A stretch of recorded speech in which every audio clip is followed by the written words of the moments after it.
Chair Sweeney. Here. Committee Member Louder. Here. Committee Member McLaughlin. Here. Committee Member Ruggiero. Is excused. And Committee Member Widmer. Is also excused. Thank you. Your council liaison is here as well. Council Member Lumpers. Yes.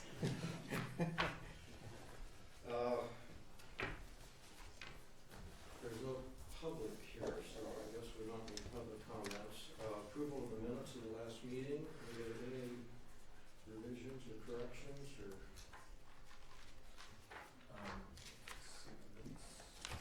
I thought it looked pretty good.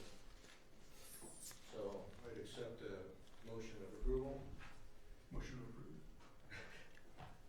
Second. All those in favor? Aye. Opposed? Okay. So, Mike, shall we go ahead and start with, so we're gonna start, the presentation will actually be a discussion by Keith and Mike of the revisions to the neighborhood traffic management program.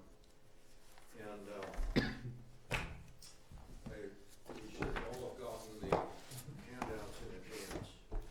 So, Sure, so, where's yours? yeah, so just kind of real briefly, I mean, as a result of a lot of discussion at the last Transportation Committee meeting, staff and our consultant, we did our very best to try to capture all the comments.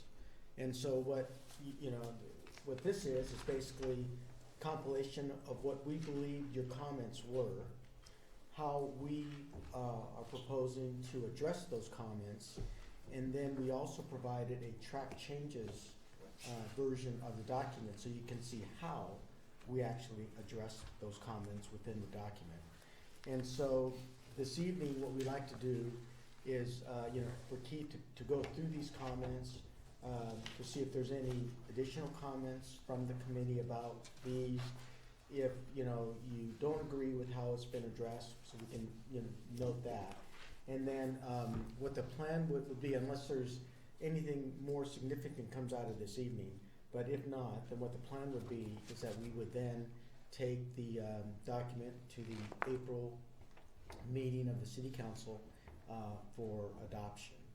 And, within that council packet, what we will have is, remember, prior to your comments, we also had comments from the police chief, and we also had comments from Menlo Fire District.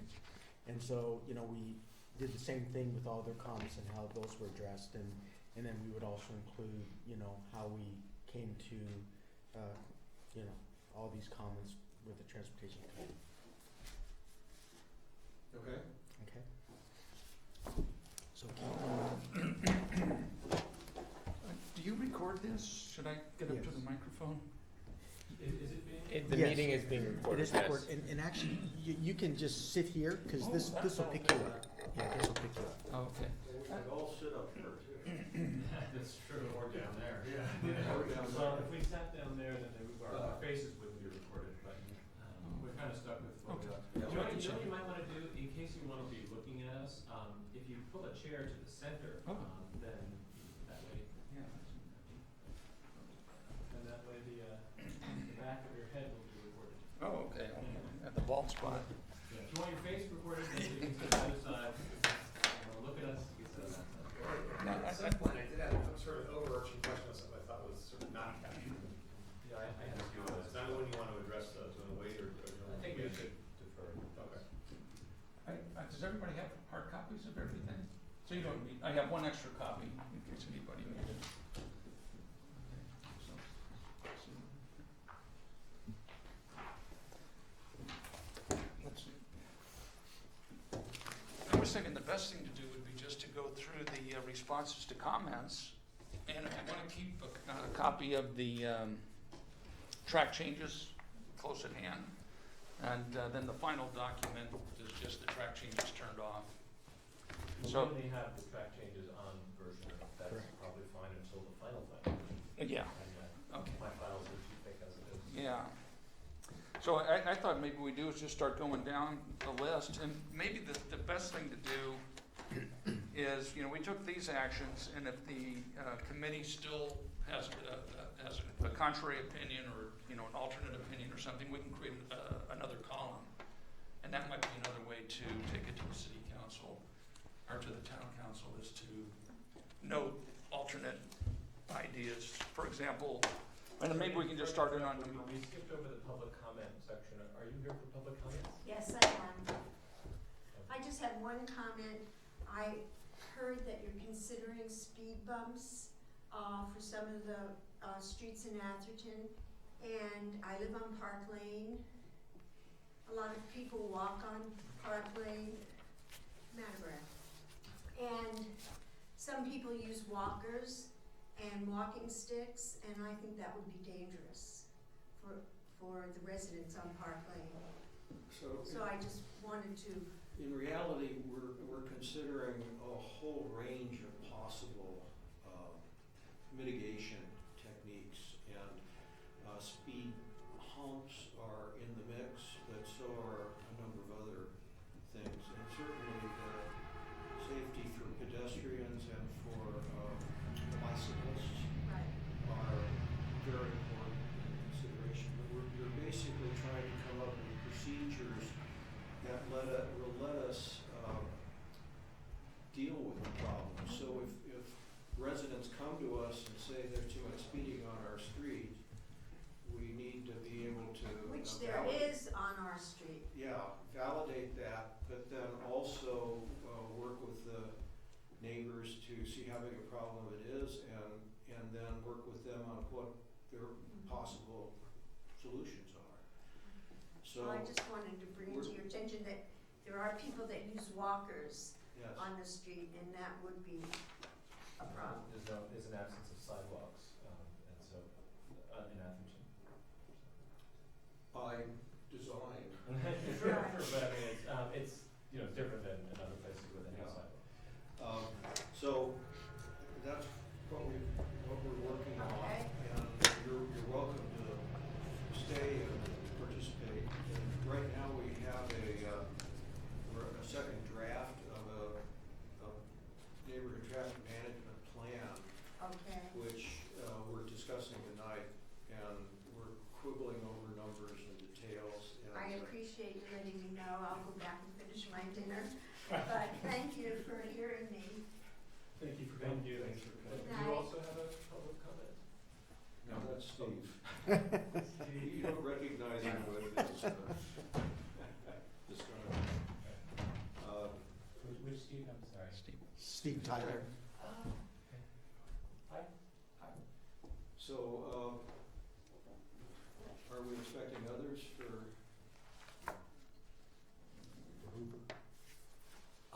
I don't know, I do have in my possession, I received a letter today that I'd like to record in the record from a resident named Doug Gilau, who is a member of the Victoria Manors Homeowners Association. And he wanted to make sure that this was given to you all regarding the Uber signal crosswalk. Do you have any more? Are you on that yet? Yeah, I Okay. think Yeah, I have a bunch extras, so.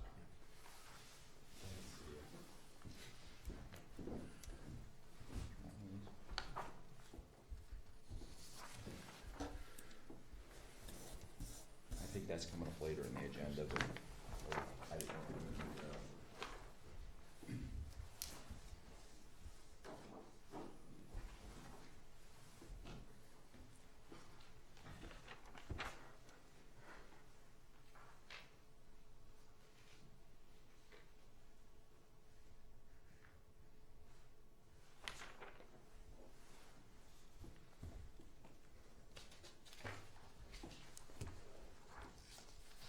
I believe that's item 7B, 7A or 7B on the agenda. So this is a new item. I don't know that we can discuss it tonight. Oh, no, this is, It's on the agenda, I believe it's item 7B on your Oh, agenda it is? tonight. yes. This is associated with the Hoover Valparaiso crosswalk. So what are our options? Did you wanna move to that now, or? Is that okay? That would be fine with me. Okay. Here's some more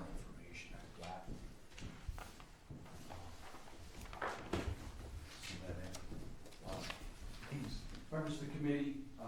My name's Steve Tyler. I'm the Public Works Superintendent with the town. And recently we've been having some problems with the Hoover Avenue crosswalk. It has the in-ground pedestrian crossing lights. I believe that was put in about 2009, 2010, somewhere in that area. And like most of those in-ground crosswalk lights, the brand that was chosen, made by Spot Devices, is no longer in business. The lights are to the point where I believe there's 2 or 3 currently functioning. They're wireless lights. Each one contains their own photo cell with a battery in it. Anytime after the first time that you have to lift the cover to maintain them, you can never get that seal done again. Cities across the Bay Area are having trouble with them. For 2 reasons. One of them, once you break that seal, it leads to problems like corrosion and between the solar panel and the battery lights, the batteries kind of get messed up. That's one of the why they went out problems. of business. And the second part is these companies, as we choose them, go out of business. There's currently only one left. They're called Silicon Constellations. And of course, they don't fit in the holes that are there, and they would all have to be redone. So I've got a little bit of information from our vendor who is in charge of maintaining those lights, Cal West Lighting. He says that the existing in-ground spot device system is obsolete and the manufacturer's out of business. They were able to obtain parts for a while, but they can no longer do that. The existing Type 1B poles, so when you activate the button, there's a pedestrian crossing sign on each side that are lit, and they're still working. They've been able to maintain them. But they are suggesting that in the future, that we find another solution to the problem at that crosswalk as far as notifying people that they're coming. So we did a little checking over the last month or so. City of San Jose, City of Union City, even the City of Menlo Park, all have these lights, and they're all having the same problems with them, and are finding they don't want to put them in the ground again. What's another alternative? What's something else that can be done that will achieve the same results as the current lights do, which is grab the attention of the cars that are coming down the road and alert people that there's pedestrians crossing. There's a new, on the pamphlet I gave you, there's a new system. It's called an RRFB, which stands for Rectangular Rapid Flashing Beacon. Now those lights are the same lights that you would see on a ambulance or a police car. They're made to grab the attention of motorists coming down the road. Fire trucks use them a lot also. And he suggests, I asked him about pricing, and he says the new double-sided, so that would be lights facing you as you're coming down one side of the street and also on the other pole, facing the other direction, with also a sign on the other direction. He could install those on those signs, and he said he could probably, he's almost sure that he can wire them in such a way that will retain the lights that are on that pole also. So you'll have those lights with these rapid flashing beacons for about $10,500. That includes hardware and installation.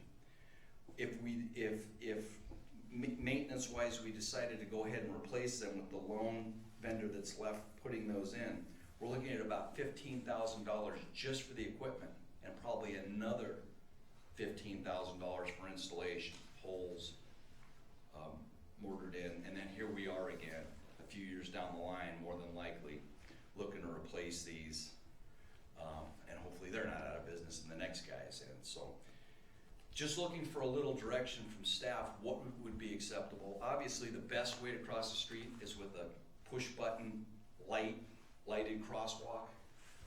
The residents on Victoria Lane have one of those currently. It's kind of in the other direction of traveling towards downtown Menlo Park.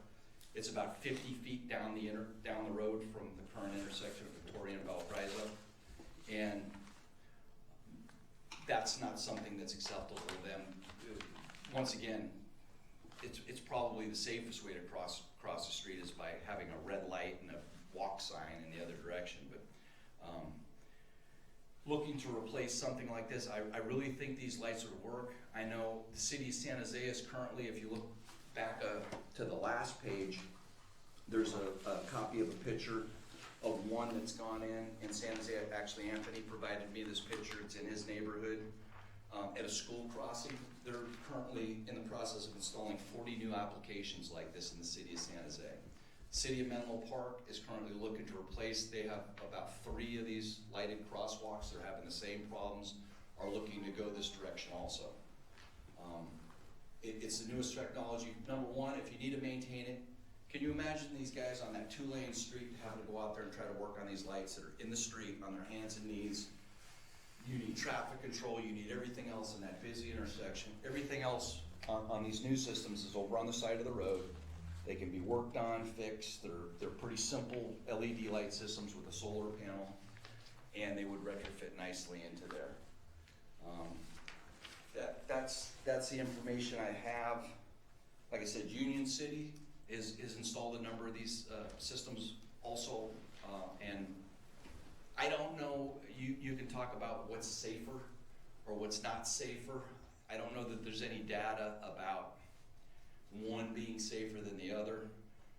I know probably the safest way to cross the street is on a pedestrian bridge. The next would be at a lighted crosswalk intersection with a button. And then you can go to things like these or like the lighted crosswalks and those type of things. Yeah. No, whenever you're taking a breath, I just have. Yeah, I just brought this out here is from a maintenance perspective. We were considering going down this lane. I didn't know if I was told there was going to be some people from the neighborhood here to maybe chime in. I intend on giving them a couple of these packets to bring back to their homeowners association to see if something like this might work for them. So, Steve, is that really an Atherton crosswalk, or is it a joint one with Menlo Park? The Valparaiso Homeowner Association applied for and received a grant for the installation of those crosswalks. The city of Menlo Park, to be quite honest, did not want them. They went, we got enough of these things. You can put them in, but you're going to maintain them. They're going to be yours. So we have done that all on our own since. Can you explain that, Steve? Just so I understand, where's the boundary between Menlo Park and Atherton? Right down the middle of Valparaiso.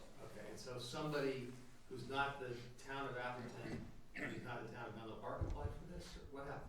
It was the Victoria Manors Homeowners Association in Atherton. Applied for the grant to put this crosswalk in with the lighted I didn't understand it, homeowners, so don't they have to do that through the town, or did they do that? Oh, no, they went through the town and Okay, went so through we this commission. applied at their request. That's correct. Okay, thank you. And well, they actually did the work. They followed up the grant. I mean, they did a great job getting them in, and now all of a sudden they're not working great, and they're not thrilled about it. Like I said, the signs are still working. They'd like it to work better. If there was something that I could buy and put right back in those holes, I'd do it. But there's every manufacturer's got a different specification for that. Has Caltrans, FHWA, ITE, anybody evaluated the efficacy of these types of devices? I know they keep going back and forth with even marked crosswalks. Sometimes it says pedestrians feel that they're in a safe zone and take right of way when it's not safe to do so. So that's kind of the threshold question for me. Has anybody, we're talking about replacing them, are they needed at this location? Are they effective? Has anybody evaluated the effectiveness of these devices in general? I can get that information. I don't have that off the top of my head right now. I do know that no crosswalk existed there prior to us putting that crosswalk in with that lighted signal. So it never existed before we installed it with these lights. So there's no before or after for this exact lighted crosswalk. So there are several of the lighted crosswalks in Redwood City on Middlefield Road between Fifth Avenue and, not as far as Woodside Road, but in that stretch. And they seem to be still working all right. Right, they were put in about 3 years ago, so they haven't quite reached the age ours have yet. And I did not get any response from Redwood City as far as how theirs were working or I not. noticed further down, more more toward Woodside Road, they have put in ones that are more like this. They're not the lighted, they're just on the signs on the. Yeah, well, you know, this series here, this R920 series is the actual, one, the first one to come out. They're designed for a 4 to 6 lane road. So these are designed to be on the side and worn for up to, 4 to 6 lanes wide. So to put them on a 1 lane in each direction street would really be an attention getter, especially if we did both sided on the signs. So when you push the button, you're not just seeing the ones on your side, you're seeing the ones on the other side too that you normally wouldn't see. Because the lights on the sign are only on the other side. Is there a danger that they're too bright at night, or do they change the illumination at night? I wouldn't think so. They're LED lights. They're, like I said, they're made for the same lights they're using for fire trucks and other things like that. Well, those can be too bright, but, and I think Larry's point is that, sometimes you can't see a pedestrian if you have too bright a light shining in your eye, but I think that, I think they're probably not that bright, I'm guessing. Well, I mean, they're made for this purpose. Those lights don't sit on the edge of the street. I mean, you have the street, you have the shoulder, and they're placed off the shoulder in the. Okay, I'm not familiar with this specific location. Is this a signalized intersection now? No, it's just up from the signal that sits at the corner of El Camino Real and Valparaiso. So that signal sits about 50 to 75 feet east of Valparaiso, and this crosswalk sits about 75 feet west of Valparaiso. So, or I'm sorry, not Valparaiso, Victoria, Manor. So if you go onto Valparaiso from El Camino, the first street to your right is Victoria. And that's the neighborhood association wanted these lights. It's one way in and one way out at that intersection. So when they come out, they can either go left and walk down to the signal, push the button and get a crosswalk across the street, or they can go right, which is really more towards the direction they're heading to go downtown Menlo Park and use this. How far is this from the beacon that we're putting up on El Camino? It's very far. It's probably at least a mile away. And this is on Valparaiso. Our hybrid beacon is on El Camino Real. We're talking about the intersection of Valparaiso and Hoover. Yeah, yes. Which is Kind that? of, it's not really, it doesn't, my memory doesn't go straight across onto Hoover, right? No, it doesn't go straight across. You actually have to turn to the right and go down about 75 feet. I just do it a lot. It's a Cut weird through cross. traffic It's to like- get through. like, yeah, and then you're on the side of the road here for a while. It's not great. So, from our end, we were hoping to go down this road and investigate these a little further. I want to work with the Victoria Manor residents, which I thought there might be some here tonight. I told them we would have some information regarding an upgrade or a change for these lights. It's something that's going to work. The solar-powered radar signs we have right now, at least in the first 3 months since we put them in, seem to be working really well on the solar, with the exception of the one on James. But that's because that's been scientifically placed under an oak tree. So we're currently looking to move that east or west about 75 feet.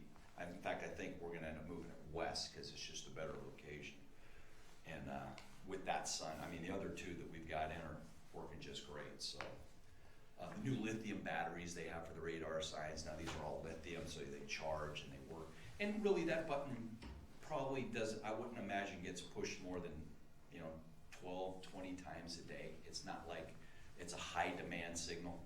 It's really only the people use it that live in that neighborhood there. Yeah, well, I think kids from middle school and middle college and stuff go that way to go downtown sometimes, so. Right, well, I would think if they came out of the college, they just crossed the lighted intersection right there at the college. But they could filter down on one side of the street. If you're walking, the way, because I do this a lot, and most of my neighbors do this, we'll walk through the college, there's a little gate Right, that takes you into Victoria Manor, and then you cross at this crosswalk. So right. So you've used it. a 1,000 times. Right. I never push the button, by the way, to cross it. But you just It's sort of, not, yeah. yeah. So you're saying there is an option for $10,000 that would just adapt the existing lights. The signs, 5,000 each. and we would probably just dispose of those in-ground lights. We might leave them for a while, because they're not really not hurting anything sitting there. And then eventually, maybe next time we came through there with a road project or whatever, grind out the holes and pave them over and be done with them. But I did have a question. I'm concerned about how bright these would be, similar to what Larry mentioned. It's an ignorant question, but, and I understand you want to be safe, so you want to get people's attention and everything else, but we also, I've gotten a lot of complaints about the bike pedestrian markings and stuff. People feel like it's disrupting the community, it's ugly, it's this, it's that. These feel like they'd be very bright and attention grabbing, which I'd have to think about whether that's plus or minus, you know. I mean, I think you can see both sides of it. well, if you go onto this website, they actually have videos. Yeah. You know, which videos don't really, or I can spot a couple of locations, such as in San Jose and whatever, and put out some flyers saying, here, come and visit it. Here's one that's being in use, and now, I'm sure there's some that are closer than San Jose also. Wouldn't be surprised if Palo Alto had a number of them. Or, Yeah, I don't. But it is- Worried about them shining in neighbors' windows and stuff? I don't know, just the light pollution and, you know, aspect, because I'm envisioning a police bar, you know, that, Such those a busy those street. gets your attention, you know? So It is a busy street, and there's a fair amount of lighting along there anyway. You're probably right. and I think pedestrians use those lights at a certain part of the day. You know, school time to shopping time, and then as it gets later, their usage, I would imagine, goes down. There's really no homes that face that. You know, they're behind fences. So the homeowners association is asking for Atherton to put up the bucks to, Well, they're asking for the system there to be maintained. And so my thing is, well, to try to put back what's there is gonna cost this. To get something that's becoming more of a standard municipality-wise, just because of the maintenance issue that's involved with working on those lights, trying to get them fixed, it's very difficult for our technicians to work on them without having to put in traffic control and, you know, blocking that intersection up half a lane at a time or whatnot. It gets pretty difficult to my maintain. feeling would be your proposal, that if we can do a retrofit for 10,000, that would be Yeah. a good thing to do. And, you know, it's a 2-lane road, so really, I think those signs will be very effective, just as effective as the in-road lights, so, And like I said, the thought is those signs currently light up and flash down. yeah. Mike, I'm sure you've seen those. Yeah. And these will just add to that. Or we could disconnect those and just have these, which is what most people are doing. They have just a plain sign with these lights under them, and they really wig-wag. They call them rapid flashing, because they, Yeah. and they're, you know, if that doesn't get your attention. So is there other discussion or? And I'm not looking for a vote of agreement or anything tonight. It was just an informational item, something that we're working on in maintenance with the Victoria Manor Association. I want to get together with them now that I've shared it with you. You're now familiar with what we're looking at, and we can work with them. And unless there's some reason that, you know, these things would totally not work, I guess it'll still be possibly a council decision on the change. I don't know how that'll work. Well, I appreciate your. I would only add, I know there's a considerable amount of work that's been done on these types of devices and roadway markings and pedestrian safety. I would suggest that be considered before any final decisions are made. And we will mine that information once we say, hey, let's look at going this way. This is a good direction. And like I say, they are becoming a standard. San Jose's putting in 40 of them. I don't think that they've done that without, you know, a lot of. I'm sure, I'm not advocating Right. one way or the other, but I think it needs to be considered. Good point. Any other Mike, comments? is there anything else you want to add to that? Or? Well, thank you, Steve. Yeah, just the maintenance guy trying to keep these things working out here and trying to find something that'll work that's not, $30,000 is a lot of money to spend to put the same thing in again. That I don't know, you know, down the line if we're gonna have the same problem again. And these vendors just come and go with these in-ground lights. They're horrible. Zach?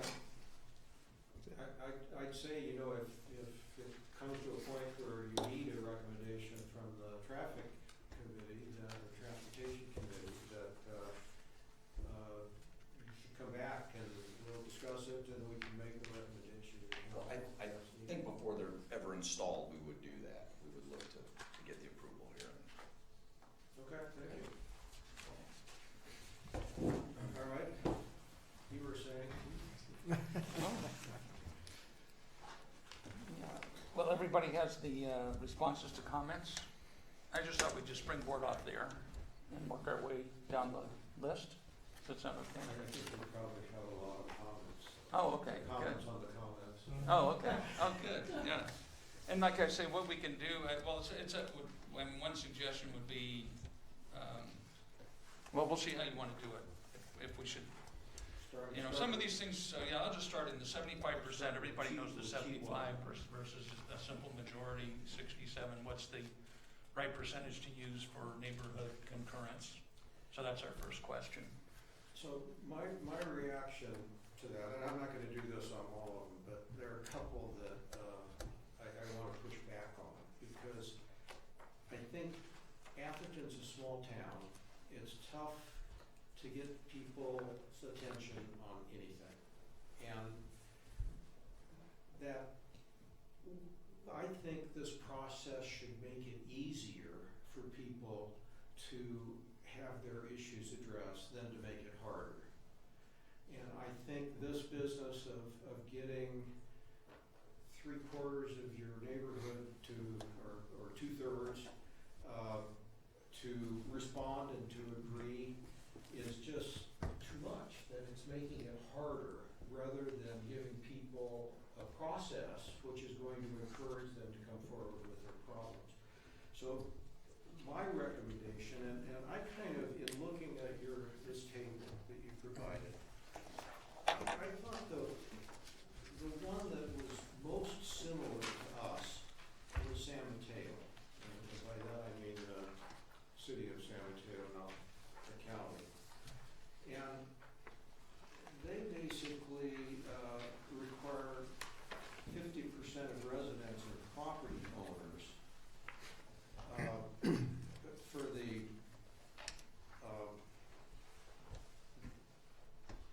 ones voting, and then 67% of those to approve. So, and my recommendation would be to go with that. Say get 50% of the people. 51%. And of those who do respond, you want 2/3 of them. Well, actually, what they do is 51% of residents and property owners must sign petition. You're on the wrong line. San Mateo County. Oh, you want San Mateo the city, okay. Well, the same thing, 51% of residents and property owners must sign petition. That's different than respondents. This is. Well, so that's my next thing, if I may finish, is that that people who don't respond are not counted, either as a yes or no. They're not in the field. I don't think that's reasonable, because there are so many people who ignore everything and then all of a sudden something is bad and they're unhappy. Well, and that, I think, is better than stalling people on getting their matters addressed, because their neighbors are always gone and they can't get their response. So I'm trying to make it easy for people to bring in. So maybe I can just add, kind of add a little bit to that. So these types of programs have been in existence for probably 30 years. And I think that over those 30 years, criteria like this has really evolved. And from my standpoint, the reason for this criteria is what you don't want. In many cases, you don't want to make it too easy, because what you don't want is to go through a long process and then have the town invest in money to actually implement something, and then have the people who weren't paying attention or whatever, after it's in, is when they realize, oh my God, what is this? And so mathematically, if you use that 51% of people in that area to respond, and of those 51%, 2/3 of the people in support, well then basically mathematically what that means is, if you have 100 houses on the street, only 34 of them need to agree and support it in order for you to say put in an undulation. I'm not following what exactly you mean, because in the San Mateo example, it says 51% of residents, property owners must sign So then, and then of those, then you need to have 2/3, because why would they sign a position if they weren't also willing to do whatever the other affirmative thing is that you want the 2/3 from? What's the other affirmative thing? In other words, the neighborhood approval process, and you said 51% and then 2/3 of those. Where is the 2/3 of those come in? I'm not seeing. I mean, the way that typically, I mean, and I'm not familiar with the San Mateo program, but in order to even get city staff engaged in spending time to work on a neighborhood traffic management program, it requires 51% of the affected residents to say, yes, this is important to us. Well, and then a related question, what happens if we have 25% who say, no, we don't want this? To what extent do we, I mean, is it a just outcome to impose the will of the majority on that minority? I mean, Right, and I mean, that's an interesting question, because the way this criteria is stated, and the way most criteria is stated, it's stated in terms of the amount of support, not in terms of the amount of opposition. Okay? And so, in fact, I'm not aware, because I mean, if you can imagine, you know, then how would anyone decide if you have, okay, you need, say, 51% support, I'm just throwing out numbers, but then that could be, but if there's more than X amount % opposition, well then. Well, look, there's some legitimacy. Larry brought up the issue that you have all these non-residents who may be just non-respondents, and it's a legitimate issue that not to set the threshold too high if these people are living overseas or whatever. But if it's seriously contentious within the neighborhood, you know, I'm not so sure that is the right thing to do. Because keep in mind, anytime speed bumps go in, it may be to make those people happy, but it makes everyone else driving through there unhappy. Now, of course, it's the people driving through that are making the locals unhappy, but everyone is both a resident somewhere and a driver somewhere else. And so, you know, one of the reasons why we are causing our traffic to be slower and slower and slower is because of everyone's doing this, you know, not in my backyard kind of thing of, you know, I don't want these people driving through my neighborhood, so I'm going to slow them down. And then, lo and behold, we got too many speed bumps. Or at least, if you go on the web, you'll find gazillion people like, how do I remove speed bumps? I mean, it's you're jumping ahead True. with a specific example where we're really now talking about what does it take to have the town consider your problem, your issue. I actually think that's not what this is about. As I recall this, there's really very little decision making in here for the town, except budget constraints and stuff like that. But this is kind of an automatic process, right? There's not a political check in here that says 75% gets you before the transportation committee, which then exercises its judgment, or 75% gets you in front of the council, which exercises its judgment. That's what we're trying to do. See, the way I was thinking about this, and I you know, in working on this, and from my experience, I was thinking we should set the bar high rather than low, especially when you start out. And I mean, I don't really have a good feel for how many petitions there will be, but the city council has the right to, you know, you have the authority to either deny or approve something regardless of what the Understood. neighbors. Isn't So the that's process here. yeah, to get it in front. We're The trying. process envisions essentially an automatic thing. You know, if you check this box and this box and this box and this box, then you're approved. Yep. And you go in the queue to get it done, and then staff decides whether there's sufficient funding and everything else. Is that? Well, I was thinking, just to tell you That's how this is what my thought was, Larry, just originally, and that was, and just posing it to I'm my. sorry, I hate to interrupt. Can I just Oh, sure. confirm, though, No, I'm sorry. that I understand the process properly? Yes, That's the Yeah. way this is drafted. There's no. Yes. Okay. Right, but see, I was trying to do it so that you don't have, so the city council, see, right now, going back to what the current condition is, right now it's kind of ad hoc, and then it can be just pure political pressure, and you don't have the ability, the city council's in a harder place to say no. And so I was trying to set it high so that you could, if there is a no, there is an appeal process. So that was the other thing, so that you can actually overrule these percentages if whatever percent everyone decides to put in. The suggestions I had originally were just, they're really arbitrary, to be Top honest. of page 4, though, it says the town council has the ultimate authority to determine what, if any, devices are installed. Right. So, So But that's a ultimately, generic statement about the power of the town council, that has nothing to do with this process. That's, well, in that, we can always jump. but that was one of the Yeah. issues of concern for me, where I read otherwise, in other places where that authority is vested in staff, and I found that to be, well, that's where the appeal I comes found from. some contradictions there. I mean, ultimately, I mean, it's, I think it was on page 1 and page 6, it talks about staff having the authority to put devices in place. I don't know how that jives with this catch-all, with the because town you- council, Depends on what kind of Retains- device, I think it's the, but ultimately, I But mean, the- isn't the town council vested with the authority to approve or reject any device? And I didn't think, for me, that was not clear in. Okay, can I ask this question? Because maybe what the solution for now is to have a low bar to be able to get a study done so you can investigate it. So that at least you get, the neighbors get some data and some objective evaluation. that's what Then from there, maybe a higher standard to say that a device is warranted. That would be one way to do it.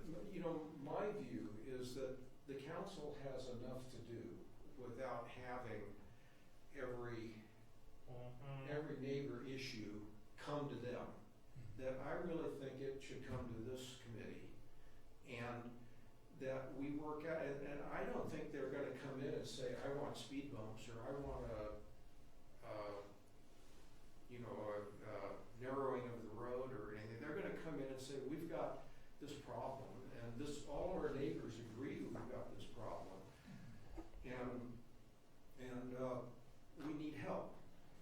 And that would start the process of staff and this committee, looking at the problem, validating that they really have the problem they say, that it's not imagined, and then coming up with what are the possible approaches.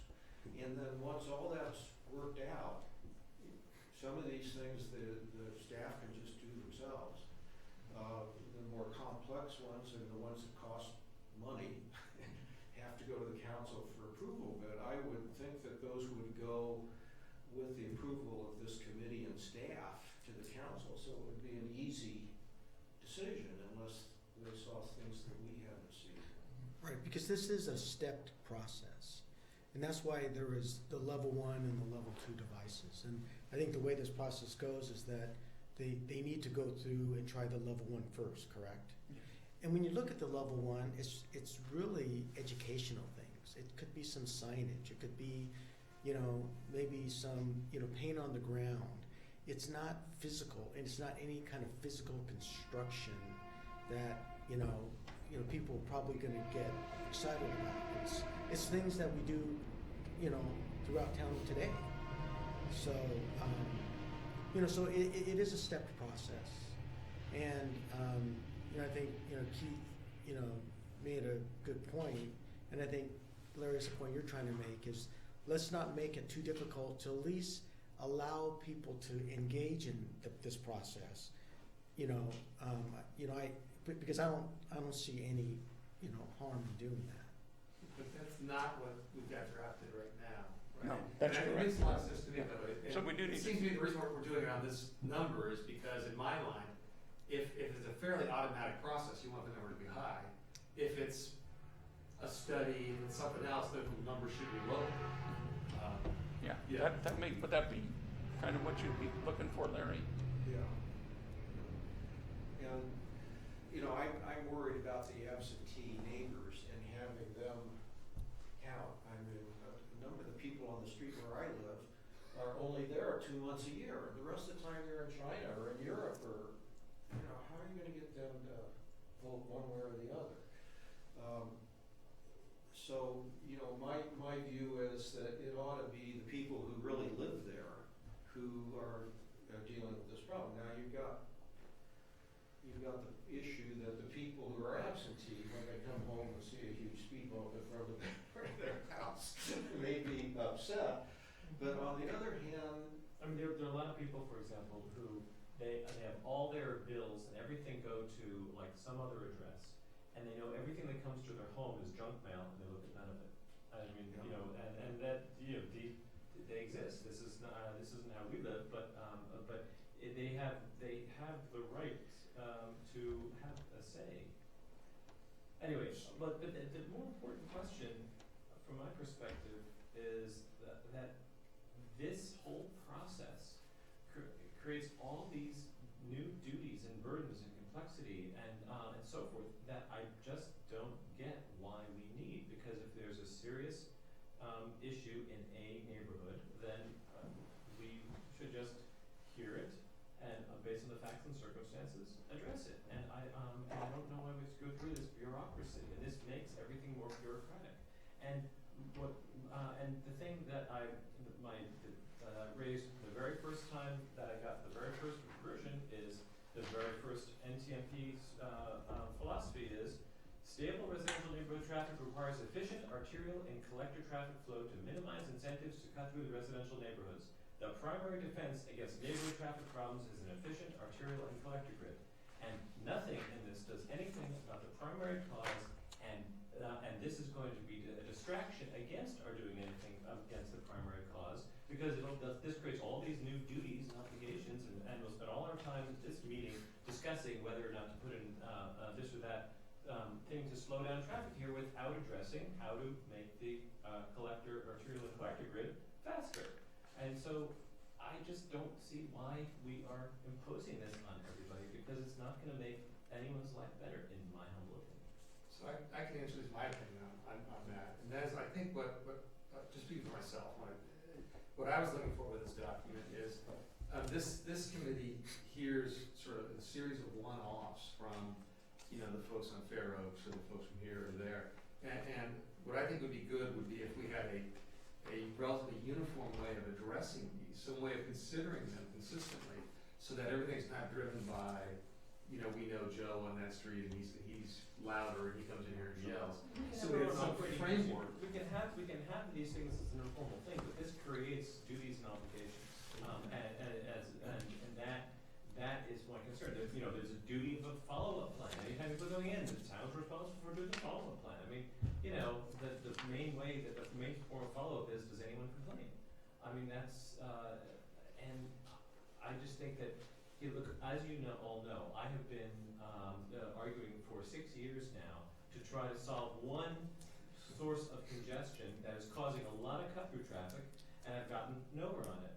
And so I think that to address the symptoms of cut-through traffic without addressing the cause is just more distraction. And this isn't that, I'm not saying roundabouts everywhere. I'm saying that there are lots of ways we can improve the underlying problem to mitigate the need for these. And the main tool of an NTMP is a speed hump, bump, lump, or whatever. And these are widely hated. And there's lots of good public policy reasons why they are bad public policy. I mean, and which, you know, in terms of more carbon monoxide, fuel wastage, people veering around them and killing children, which has happened. Gary, I'm with you. I agree. We should look at the bigger issue. But we started a process based on people who came in from Fair Oaks Lane complaining about all the traffic on it and wanting speed bumps, and we didn't know how to deal with it. We're going to have more and more of that, so we're trying to set up a procedure. This doesn't really answer the question. That we will it answers the question that they had, is can they have speed bumps on their street? It gives us a way of analyzing and prioritizing that. But isn't asking the fire department and then saying no? I mean, that's a pretty simple. Well, it turns out the fire department doesn't have a veto over any of this, as has been shown by the City of Menlo Park, who put in lots of, and also the North Fair Oaks, who put in all those little, Chicanes. they're The trees in the middle. the Traffic circles. Traffic circles. Yeah. Little. Yeah. So I think we need to focus on this and deal with your issue as a separate topic. My issue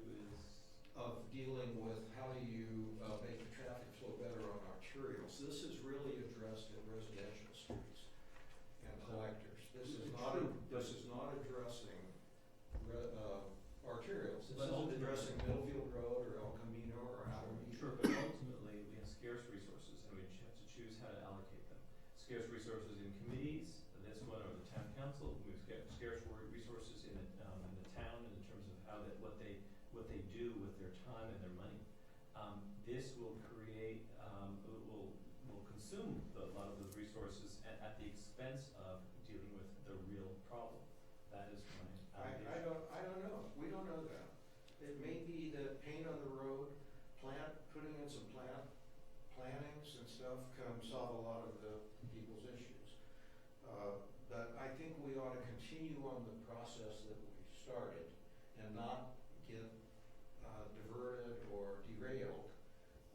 Let's finish this and then let's move on to the bigger issue, which it really is a much bigger issue. It's one, that issue, we really need neighboring jurisdictions to work with us on dealing. So for some places. Yeah.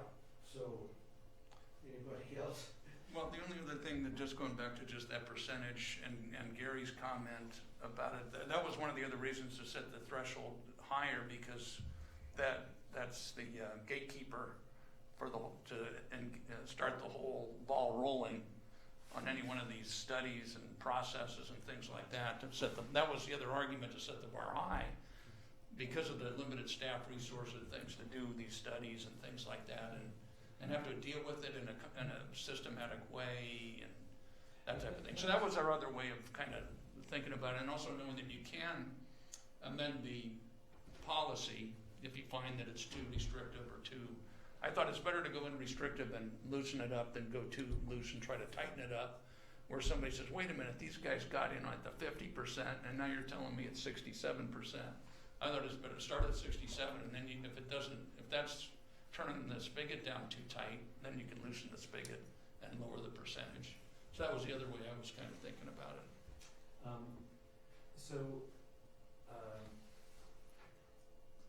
Question, in this, is there any stipulation with respect to a petition of what information would be required in that petition? There's not, it appears. So I would suggest that to help address some of the questions that I raised. Yeah, we have that petition form in there. Introduction request form? Well, that's, Yeah, but that's not, that's a couple pages from the end. that's like, this is the form that's submitted, to the town, but, Right. oh, wait, hold on, okay, I'm wrong, Yeah, yes. yeah. See, it's about a few pages in from the end. It shows what the So, information is that you're supposed to submit on the petition. yeah, so, because, well, so it's, what I think is not here, and ought to be required, is that every person who signs the petition acknowledge that, that if you live along the street, you're subject to, higher levels of carbon monoxide, noise, squealing, tires, and acceleration, diesel, particulate matter due to, diesel exhaust, and all of these, known adverse problems for people decelerating and re-accelerating, because, there's this, awful cycle of they go in and then they get you down, and there are known problems with all of these methodologies, and so I think if people are going to be asking for it, they need to do full disclosure to the people from whom they are asking. Although I think at the time they're signing this, you're presuming a solution. They're coming to us to ask for a solution. So I think those issues are ones that come out in the discussion about the possible. Is there any solution that doesn't involve slowing down and then re-accelerating? Yes, there's signage. Signage that would say what?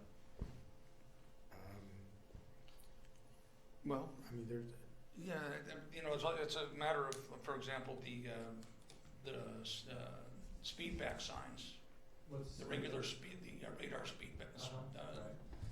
speed limits, feedback signs, Mm-hmm. that however effective they are over time. Does somebody slow down a little bit and then they get past it? and they More speed back? warning signs call for the driver to make some determination, right? It just says some warning signs, curve ahead, school zone, it doesn't necessarily require acceleration. Deceleration. Other Well, okay, so then the question is, so you get a bunch of people sign a petition saying, yeah, we gotta do something. And then, if we come back with a suggested something that involves a deceleration and reacceleration, then what is the just way to handle that fact that we are gonna be imposing higher levels of carbon monoxide, and other pollutants, and noise on these residents? Well, since we're all driving electric cars, it doesn't really. But I think doesn't that become part of the staff response back to the petitioners? To each, all of the people who signed it? Yes. And then to get them to reaffirm that they're in favor of the proposed solution?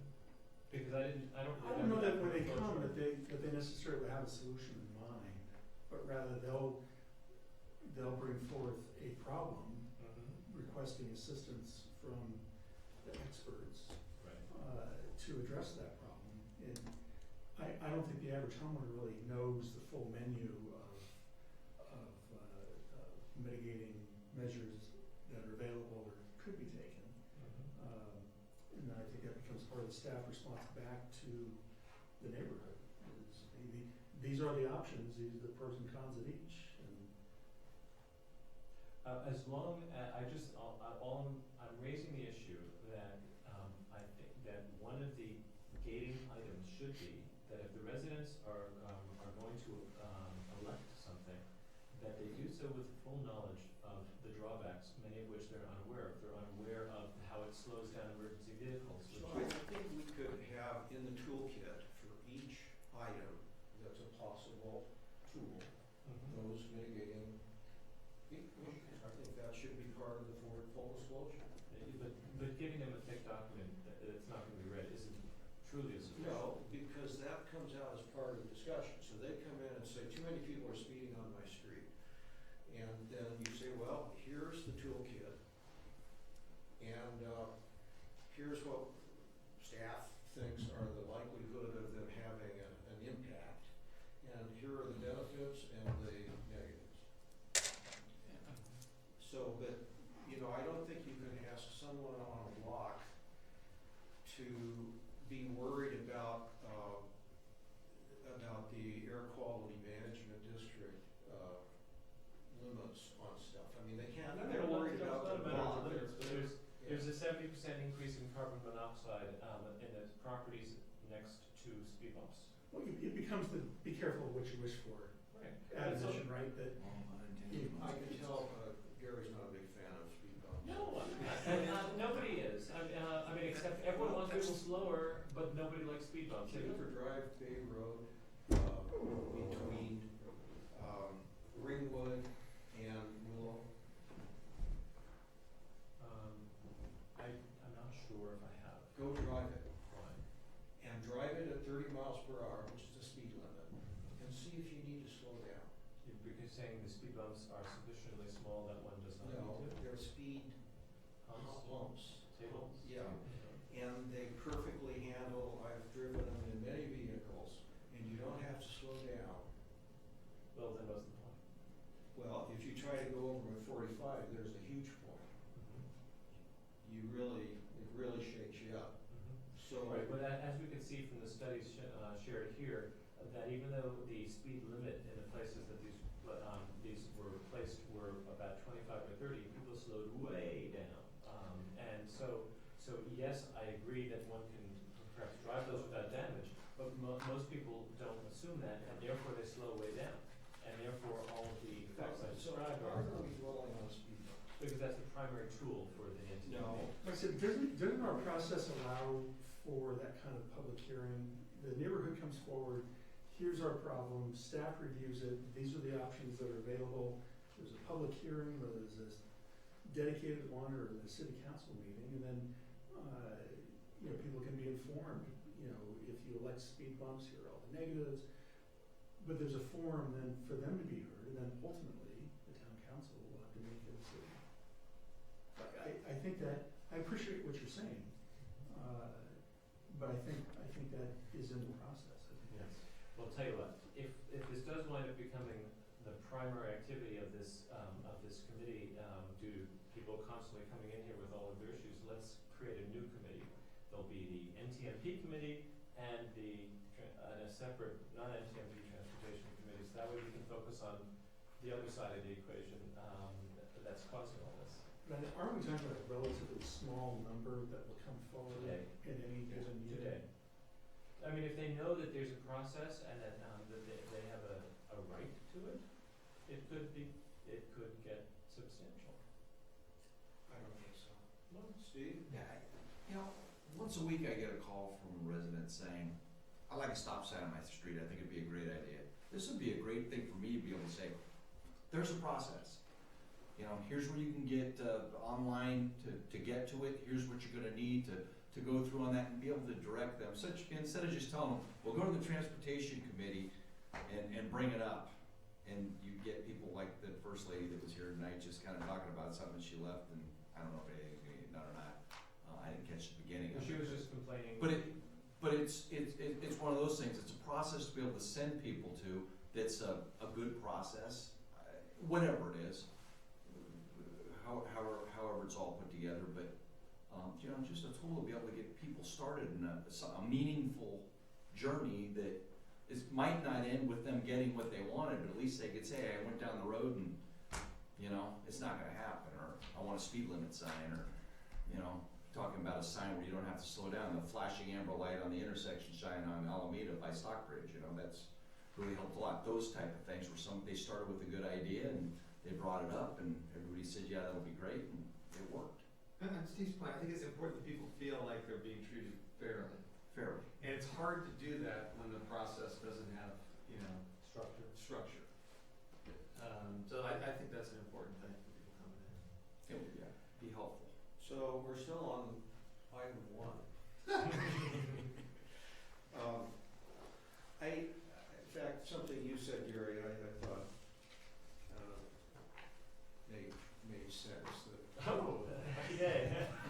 I'm kind of the view that they try to get in critical signing the petition. They try to get 51% of the people who live on the street to agree with them, who are actively there, who they can really get to. So they should really keep track of all the people they get to who agree with them, all the people who they get to who don't agree with them. They should have an anti-petition, and all the people who they can't get to. And I think the people they can't get to, shouldn't count for or against. No, I agree with that, but then what do we do with the notes? I mean, what do we do with that extra bit of information about Well, so whether there are no or if they no? get 51% of the people that they can get to sign their petition, then it's brought to the attention of the staff. If the staff thinks that it's sufficiently worthy, or maybe before that, it's brought to this committee. And then we go through a procedure of assessing whether the problem is real or imagined, and whether, what are the possible mitigating. And then once there is a specific plan, proposal that the city might do to alleviate the issue, at that point, would we go back to those property owners and seek either a 51% or a 2/3 stratification, or what do we? Okay, so what do we think? 2/3, 51%? I think 2/3. Yeah. I'm not sure how you. One point to keep in mind is, or you referenced on our street, and remember, Well, they create a zone, an affected zone that is, I believe it's a block in each direction, and it expands beyond your streets. You're not just talking about the 10 houses on, whatever street. Your point is that it slows cars down for about a total distance of about 300 feet, and they're. No, my point is, this, whatever the numerator or denominator are gonna be, the denominator is not just the people on the street. It's the people on the street, people on the next street over, the people on the next street behind, so it's not just one street. Oh, it affects everybody, yeah. And they're all part of the fraction, whatever fraction we come up with, they're all included. Oh. As you read this, Yes. yeah. Yeah, the staff sets the study area and the petition area. Mm. It's not set by the petitioner. Okay, so if a bunch of speed bumps on one street, let's say Paul Hemus, caused a lot more traffic to flow over to Stockbridge, then would we ask people a priori, ask people in Stockbridge? I can Yes. read this. That's correct. The definition of affected residences, what we're talking about. Definition of affected residences to include households of project streets, side streets within one block, and streets likely to be adversely affected. I.e., I think you mean E.g. by the way, i.e. diverted traffic, delayed emergency response, etc. by the proposed traffic measures. So I mean, it's not as simple as one street, it ends up getting fairly complicated.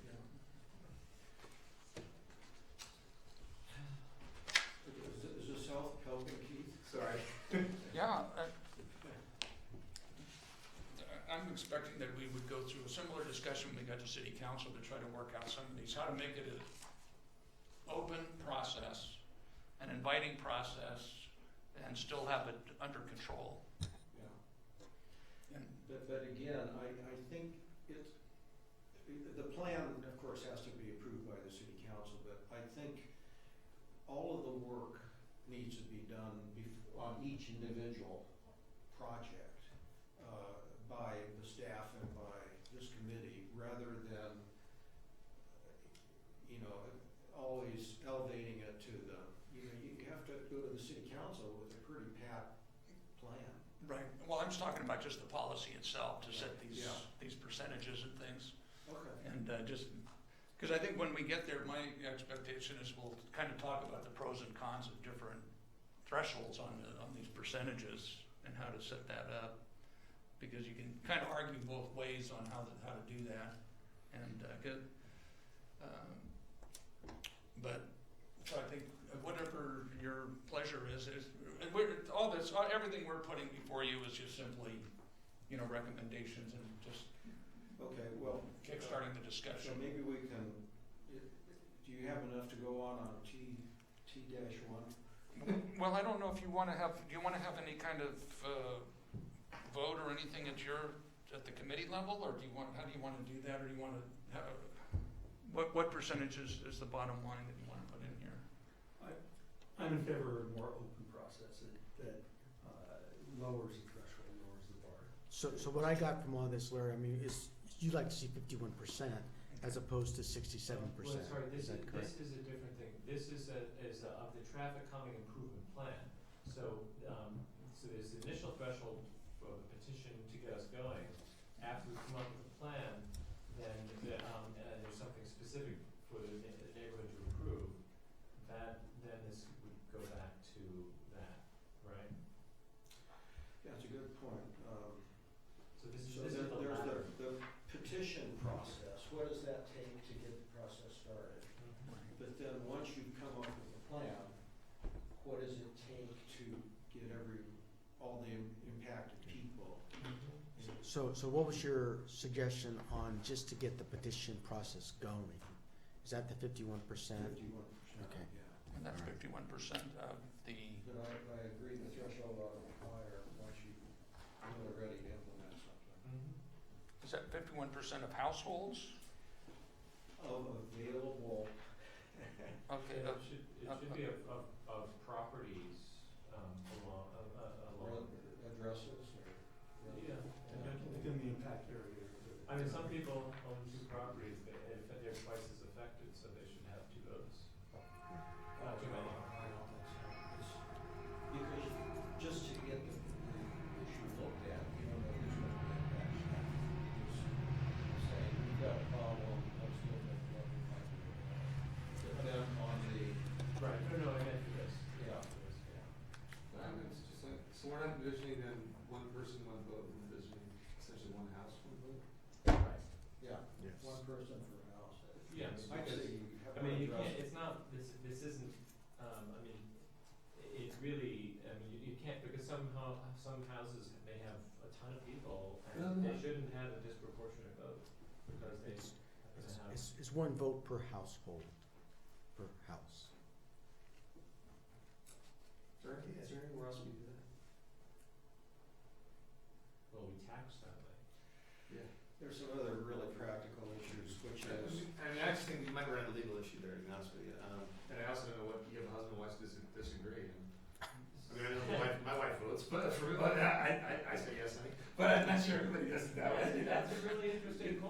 Yeah, say it's like one- who gets to decide and when the husband and wife disagree? One vote per address. And if you can't agree with your wife, then That should be a no. If you know what's good for you. That's good for your wife. But there is another issue, and that is that quite a number of properties are actually rented. And Well, but so the is owner it, should be the is one it the who- resident or the owner? The owner. Keith, in typical programs, is it the owner or the resident that votes? Well, some of them, it's residents and property owners. Both. Yeah.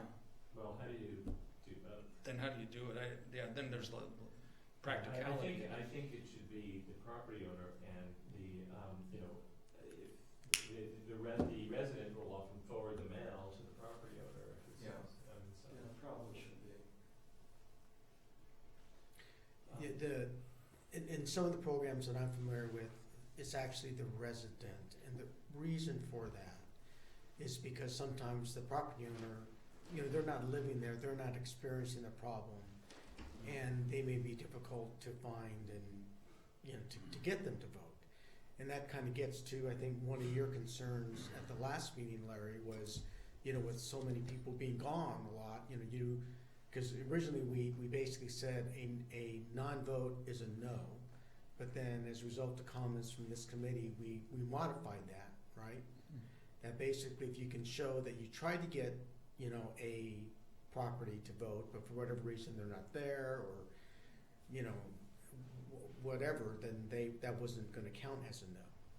So, but anyway, that's why, you know, a lot of the programs use resident as opposed to property. I think when you're passing the petition, you're gonna knock on the door and it's gonna be the resident, whether it's a renter or the property owner, so I think. So maybe the petition should say, should sort of have one indicate which they are. Are you the property owner, check or not? Yeah, I mean, that could easily be done. Now, one other point that I hadn't thought of before, and that was addresses versus households, because you could have in-law quarters, or you could have, I mean, No, I think. it's we gotta go just with be addresses. address. Addresses. Yes.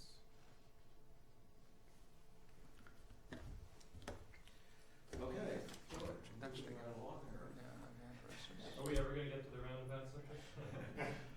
Well, you know, what I would suggest in the interest of time is rather than having Keith go through everyone, we'll go through everyone to see, do you have any comments? And so we'll, Yeah. you know, we'll stop and discuss on the ones that you guys are interested in discussing, but pass over the ones that you're satisfied with the comment. Well, the ones I had main issues with were T1 and T3. T2, Does anyone want to discuss T2? that was just a Okay. definition, I think. All right, so then why don't we go to T3 then? The 85th percentile plus 7 miles per hour, and of course, we have that attachment one again, where we put down what a lot of other jurisdictions have. And it's 85th percentile is the typical speed measuring point, and then it's a matter of what is that speed at the 85th percentile. I have a handout on this. Oh, okay. And this is courtesy of Sergeant Coker, who, they actually, and this is in the police report, deployed, the police department has a speed recorder monitor, And what location was this? and they put it on Oak Grove, at, west of Toy. West on Toyon Road, right? West of Toyon Road, excuse And were me. you measuring in both directions, or? Yeah, it does measure both directions, yeah. And so this is the statistics that was in his report. So And I this don't know, was acting chief, over do you a, trust this Sergeant Cobra guy? I don't know. This was over like a. It was over a 4-day period. It was February, what, to what? February 9th through February 12th. Okay. And what was the posted speed limit? Closest speed limit on Oak Grove is 25 miles an hour.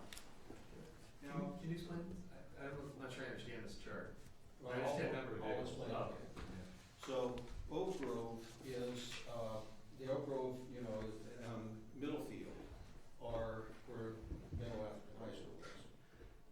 Toyon is like the first through street that connects Ringwood to Oak Grove, Correct, west of the high school, correct. or no? East of the high school. So what they did was lumped the cars and they recorded a total of 15,094 vehicles over that period. And they lumped them into these bins, which are the speed ranges. And so the number of vehicles is in the column showing there were 4,330 vehicles that were actually doing the speed limit or less. There was one vehicle that was going between 51 and 55 miles per hour out of 15,000 vehicles. So the next column over shows the percentage, those are cumulative percentages, shows the percentage of the total vehicles that were,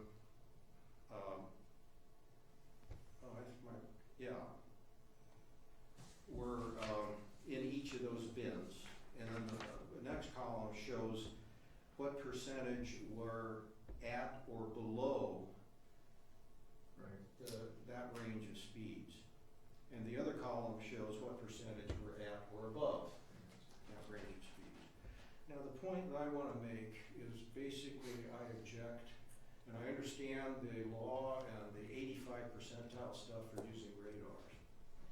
But even one vehicle going over 50 miles per hour on Oak Grove, which is a narrow street with foliage, dark, visibility not good, lots of kids on bikes, and that is what's really scary. The people who are going 30 don't scare me very much. It's those few people, 42 people going over 40 miles an hour. Now, what are the odds that enforcement will ever catch those people?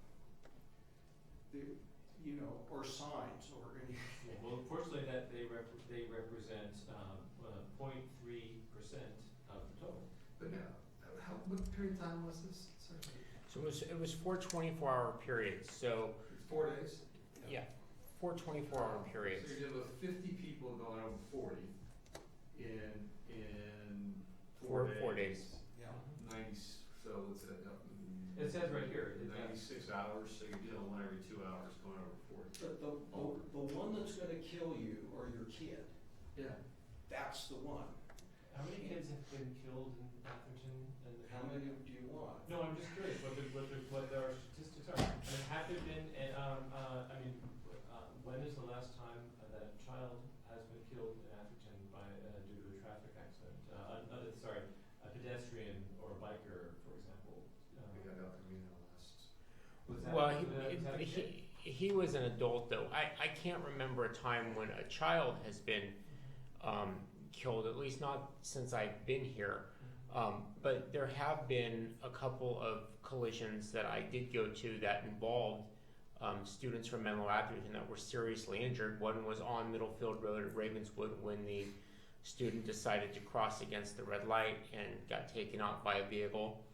And then there was one on, I want to say it was Toyon. Yeah, there was one on Selby Lane, and there was one on Toyon where him and his friend were driving the car. They were going way too fast, plowed into a tree. And then, as Steve said, there was a student at Selby Lane School who was also hit crossing Selby Lane after school. And in any of these cases, do we know whether the driver was going too fast?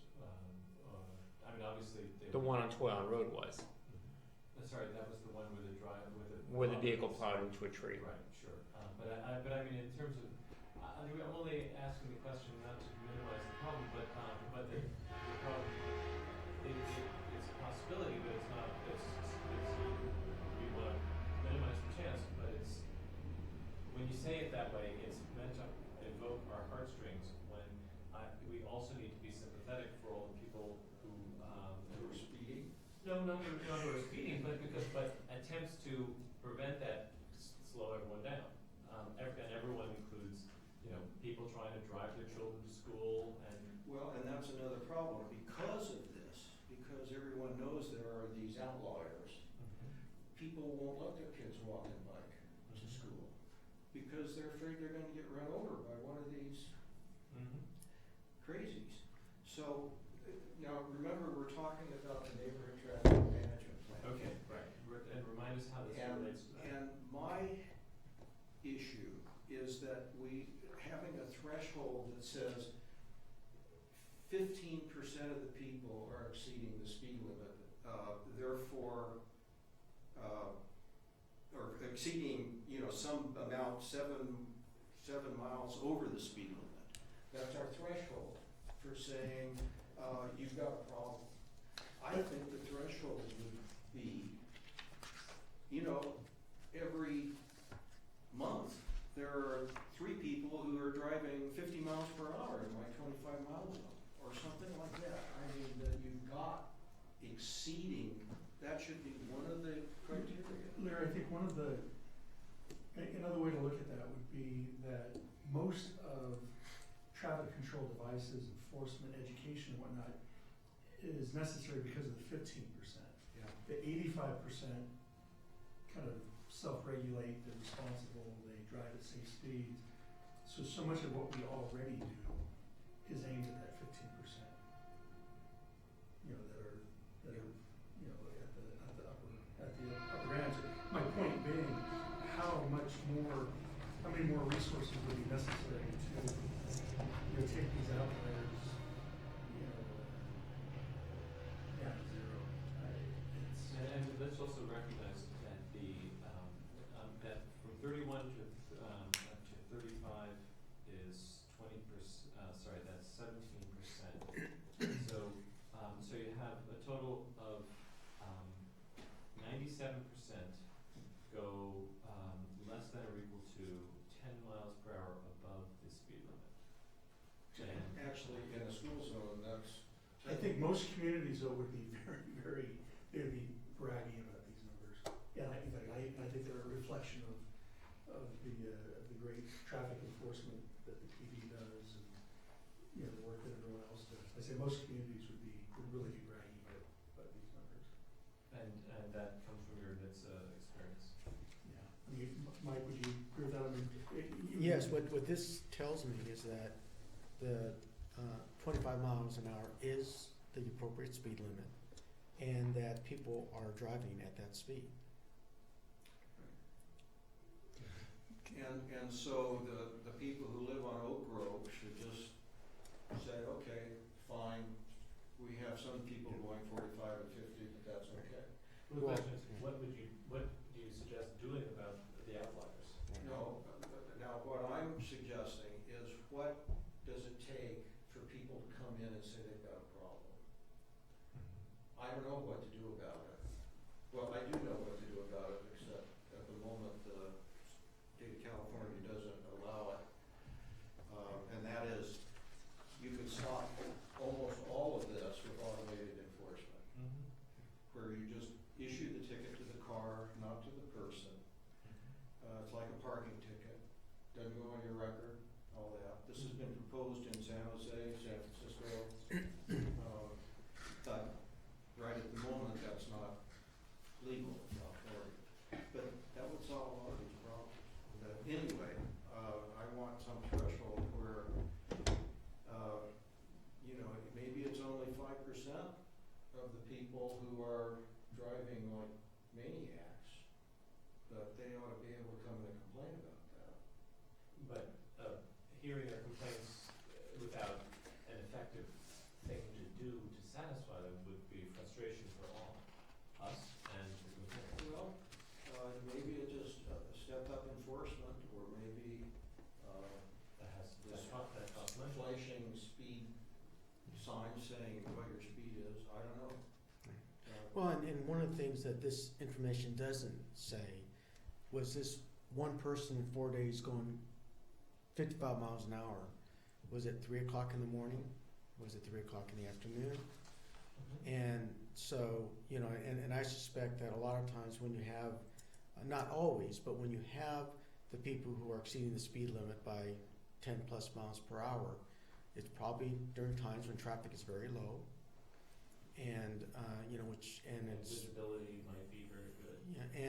and it's probably, times when even with increased enforcement, unless there are 24-hour enforcement, I don't know if these people would be caught. I mean, I think that's just the reality of it. One of the other things I wanted to point out, because we have that little table with the different agencies in here. If you go to the next two sheets after that, it gives these speed profiles, which is kind of the same kind of data that Tony gave, except this is from a radar survey.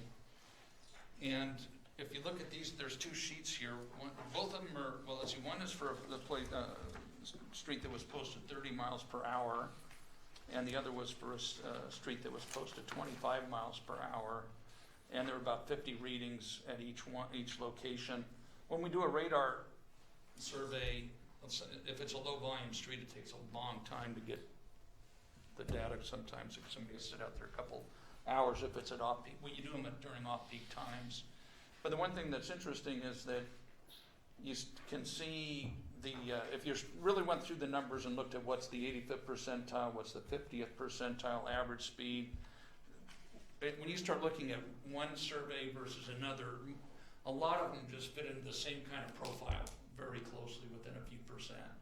So if you have an 85th percentile of 32 miles per hour, your 95th percentile speed will be something within a couple miles per hour of that on just about any other residential street. They're going to fall into a very similar profile. So whatever you take as your criteria, if it's the 85th percentile, that's going to reflect a speed profile very similar to other streets. Not exactly, but it's one measuring point that gives you a pretty good idea what's happening on that street. So if you looked at the 4-day data, in a 25 mile per hour, let's compare that. Let's compare that to the second speed profile that I provided. That's 25 miles per hour.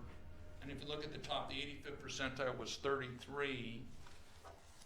But let's go to the 4-day data. The 31 to 35 mile per hour bin took you up to a cumulative total of 97%, was at 35 miles per hour or below. And then you look at the little speed profile that I put in here. At 35 miles per hour, we were at 92, but there were only 4 readings above that. At that point, you're statistically not significant. You only got a 52 vehicle sample. So if you get one vehicle moving up or down a couple miles per hour, it'll throw those percentages off at a low sample. The one thing about this sample is it's by individual mile per hour rather than 5 mile per hour intervals. So it's a little more precise in that way. It's less precise because it's a very small sample. So that kind of works against you. And it's like a midday. The time of the day was 9 a.m. to 10:30 a.m. So it was mid-morning. But if you were to go through here and look at some of these numbers and then you went back and you compared them here, you can see they might be a little different by a few percent. But even here with this 25 mile per hour 52 vehicle sample, we had one vehicle at 42 miles per hour, and that represented 2% of the sample, just that one vehicle. We had 10% were going 35 miles per hour or above. So that's going to be the true one in just about any street. You're always going to have outliers, and it's just the nature of the random way that people drive. And sometimes it can be your next door neighbor. They got some kid that's 18 years old and is a wild man, and he's got some kind of high performance vehicle, and then you got him doing it on a daily basis.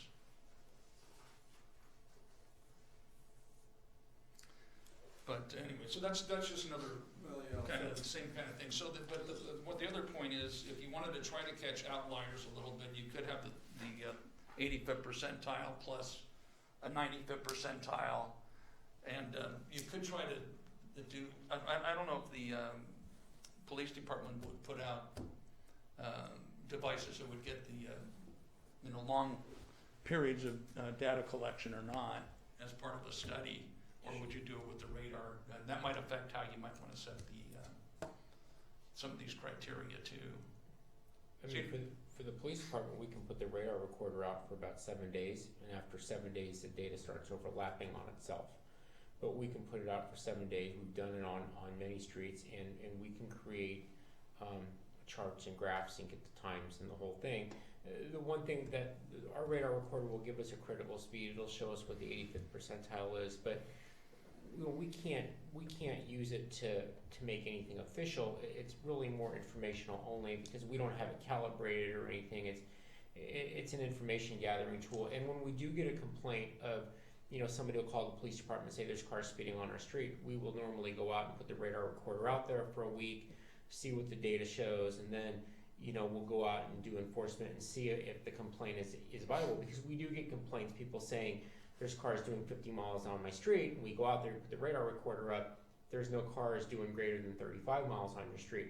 But that brings up another point that, a lot of people, unless you do this job and you do it every day, a lot of people don't know how to tell how fast cars are going. So what they think is 50 miles an hour, it may be 30. It depends on how noisy the car is. Exactly. So yeah, and that is stuff that we can do, and we do it all the time. And we have when we did these speed survey, we do them for cities, and we use a radar gun, calibrated radar gun. But then we have traffic counting equipment where you put out road tubes and they can actually measure your speed and do the same kind of bends like you're doing. So you can do it where you don't have to do it with the police radar. I think the system that our police is using is the best one, because there's no person present when it's running. Right. And when there is a person present, particularly if he's holding out a radar gun, people tend to slow Yeah, down. you try to be as unobtrusive as you possibly can when you're doing it. Our survey thing, is that the one that shows your speed is? No, ours is a small black box that we attach to a tree or a phone pole. And the other thing that's nice about it is because you can get the time of day, you can see when the problems actually exist, and that's really Which helpful. can help enforcement know when to go out and Get that guy going. Yeah. But anyway, so there's this That's is sort- all that's- about where should that threshold be? right. But what I was trying to say is that speed limit plus 7, that profile can move back and forth if you're looking at this like a graph. Yeah. The higher that speed is at the 85th percentile, the higher it's probably going to be up and down that S curve. So once you get that one point, and you can maybe add another point to it, it's just that 85th percentile is what's used to establish speed limits, as I'm sure you know. I'm wondering if maybe a second, there could be more than one threshold. Yeah, that's what I was thinking too, like the 95th percentile, if you Yeah. wanted to put that in there. Yeah. And because I think one or two of these other cities have it like that too. So if the 95th percentile is more than, like 12 miles over the speed limit or something like that, Right. then you've got reason to complain. Yeah, Sunnyvale has 85th percentile greater than 32 or 95th percentile greater than 35. And I'm not sure if those are good numbers either. Why? Well, what it is that the 95th percentile, if it hits 35, that's not very many miles per hour above the Is that 32. the speed limit 25? That doesn't even say a speed limit, it just gives that I'm assuming that would be the speed limit of 25. Yeah. I So, think it's Good. it's also kind of a different consideration in school zones too. So it has to be one or whichever one's hit, Yeah. that triggers the yes decision, so you got 2 shots at Yeah. meeting the criteria. So that's another thought about it. So I recommend, maybe having 2 thresholds. Right, sorry, the one would serve what purpose and the second one? So this one captures that there's a fair fraction of people who are going 7 miles per hour or more.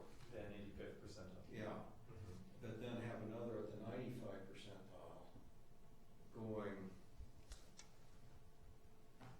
I don't know, 10 miles or. Sorry, and what would the second thresholds do? What would it signify? It would not only do you have a lot of people speeding, but you have a fair number of people really speeding excessively. You know, I mean, it sounds like what you're trying to capture is basically what is speeding on a residential street. And I mean, because when we're talking about 85th percentile and radar, what we're talking about is creating legally defensible speed limits, which may or may not be acceptable as far as what is speeding on a residential street. And so, you know, maybe we could take a look at, I mean, I'm not sure if anyone's done this, but maybe to take a look at a certain percentage of vehicles going over, because Power Fast is 25 miles an hour. Maybe a certain percentage going over 28 miles per hour.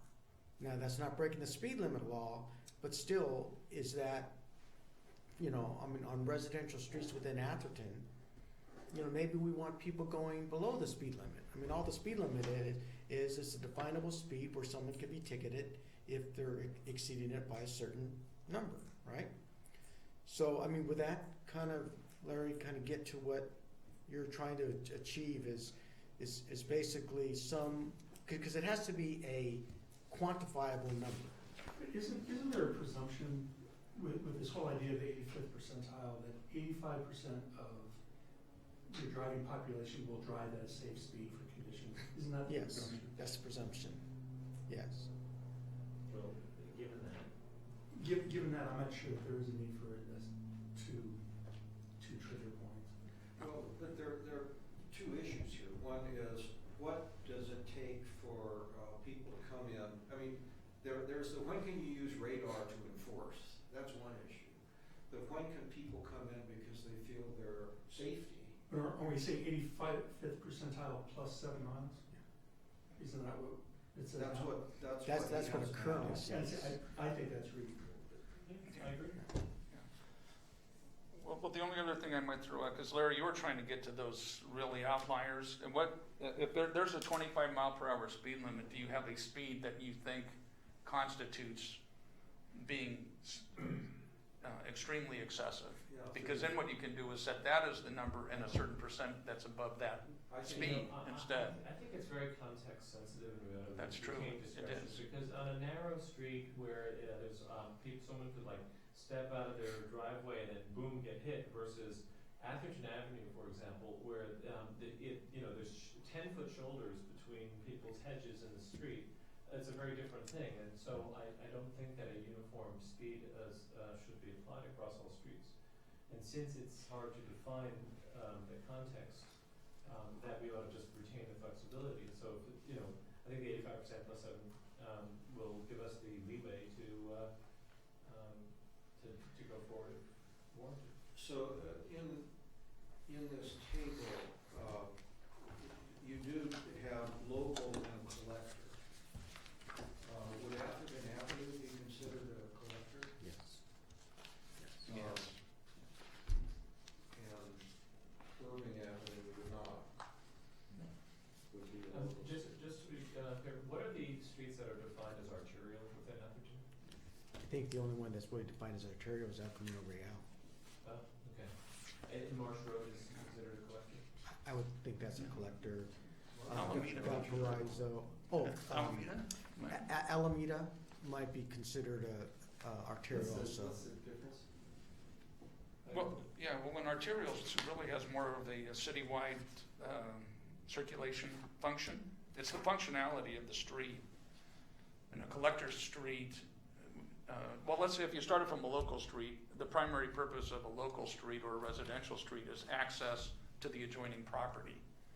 And then the collector street is taking off tributaries and providing access to neighborhoods, but also could be providing local access to adjoining properties. And even arterials provide access to adjoining properties, but have more of a regional and citywide function, maybe even carries through traffic through a city. So it doesn't sound like there's a sharp definition between arterial and collector. No. Certainly not in this context where we got, I'll make this up, 6 or 7 main streets, however you want to call it, that people use to cut through to get somewhere that's not in the middle of that. Yeah.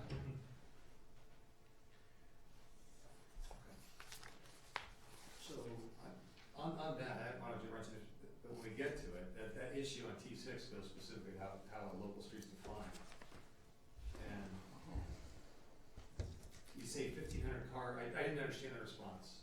We thought Oh. 1,500 cars a day was high, Right. and you came back and said basically didn't change it, but yeah, 1,500 cars a day is high. It is, all right, yeah, we do, so we can change, all it is changing a number, and it's easy to change that number. But, yeah, Before we get to 6 though, Yeah. we decide on 3. Well, so,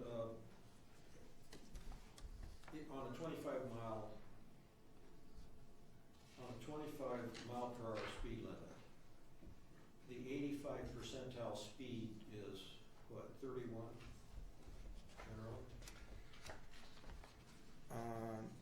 I mean, for 25, it could actually be 27, right? Because you set it at the 5 mile per hour speed closest to the 85th percentile. So if the 85th percentile was 27 miles an hour, then the established speed limit would be 25, right? Well, let's take, for example, the study that you did on Oak Road. In this case, at 30 mile per hour, then you're at 79 percentile, and so that so it would probably be 85th would be somewhere between 31 and probably 33. So then you'd go to 30 in this case, right? Well, except for, In the example here, Right. what Sergeant Tokler had said in his report was the critical speed or 85th percentile was determined to be 31 miles per hour. right. So, So we're saying then 38 miles per hour would be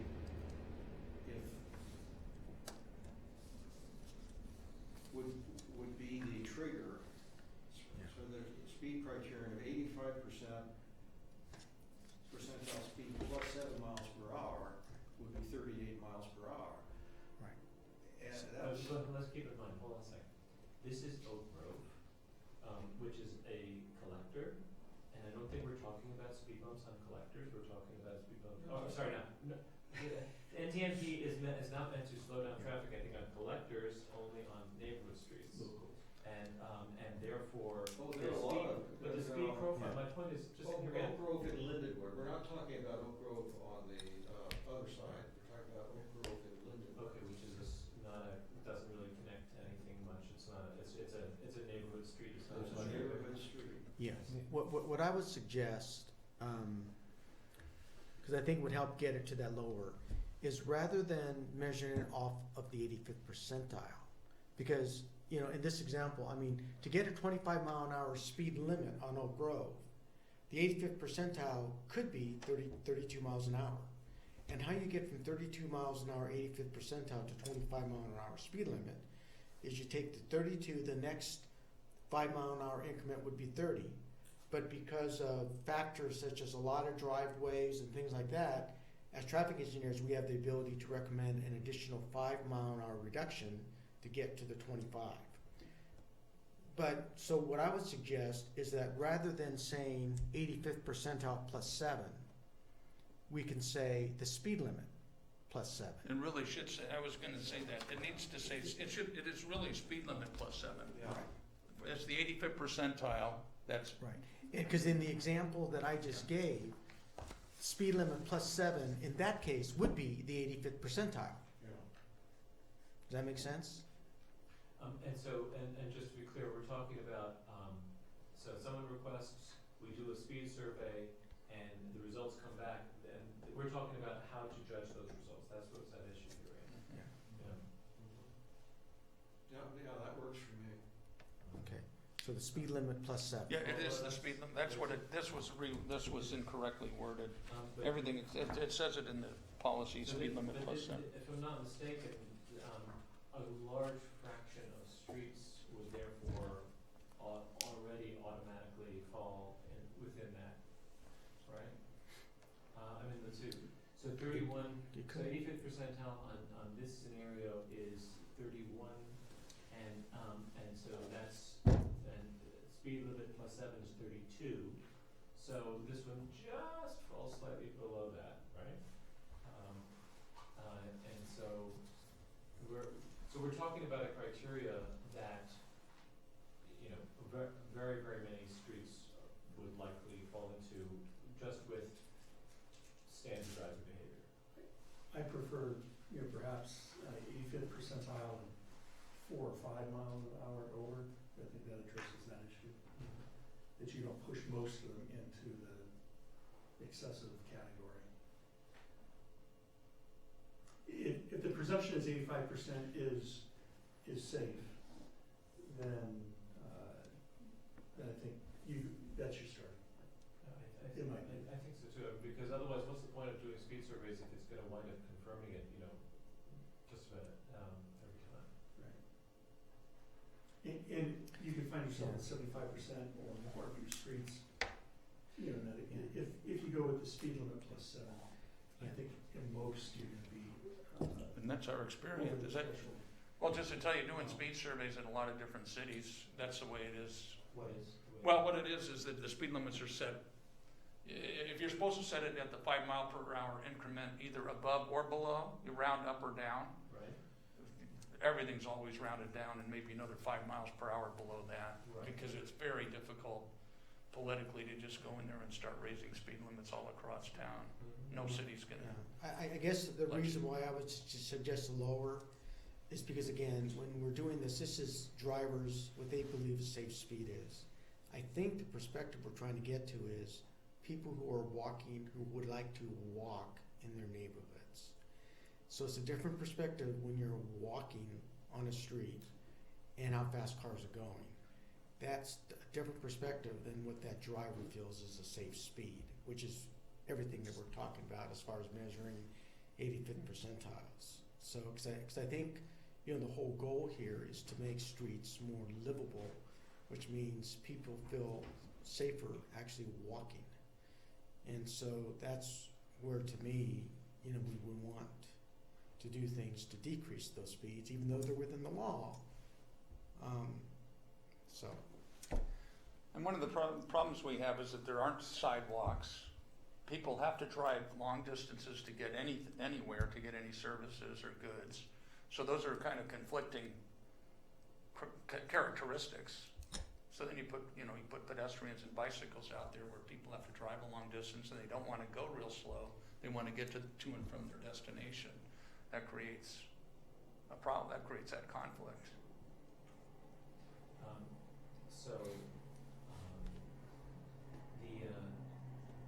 But I guess. Do you? I'm for some reason not that worked up over this one. I mean, I feel like there's a. I understand that point Mike just made, which makes sense to me, that things look different from a pedestrian than they do from a driver. But I also, to me, Jim's overarching point that if people are driving at 80, you know, if 85% of people are driving at a certain speed, I understand why there'd be a presumption that that's considered a safe speed, or a safe speed. Because we're not having accidents all over town. People are, you know, rational human beings. So I think that. Yeah. Well, Absolutely. what we're trying to do is have a criterion for people coming to us and saying, there's too much speeding on my street. And what is that criteria? That's all we're arguing about. My argument is that it's not just an 85 percentile, that if someone who is driving 50 miles per hour in a school zone, that weighs more heavily than someone who's than 100 people driving 5 miles over the speed limit. And the law treats it differently. And the law treats it differently. Yeah. So what's at issue is, you know, someone complains, we say, we decide to do a survey, and we want to, under what scenarios do we want to sort of agree that there's a problem, such that to try to take a next step, and so how much faster should traffic be than what is allowed to, and so your vote would be 7 miles above the speed limit, right? Is that correct?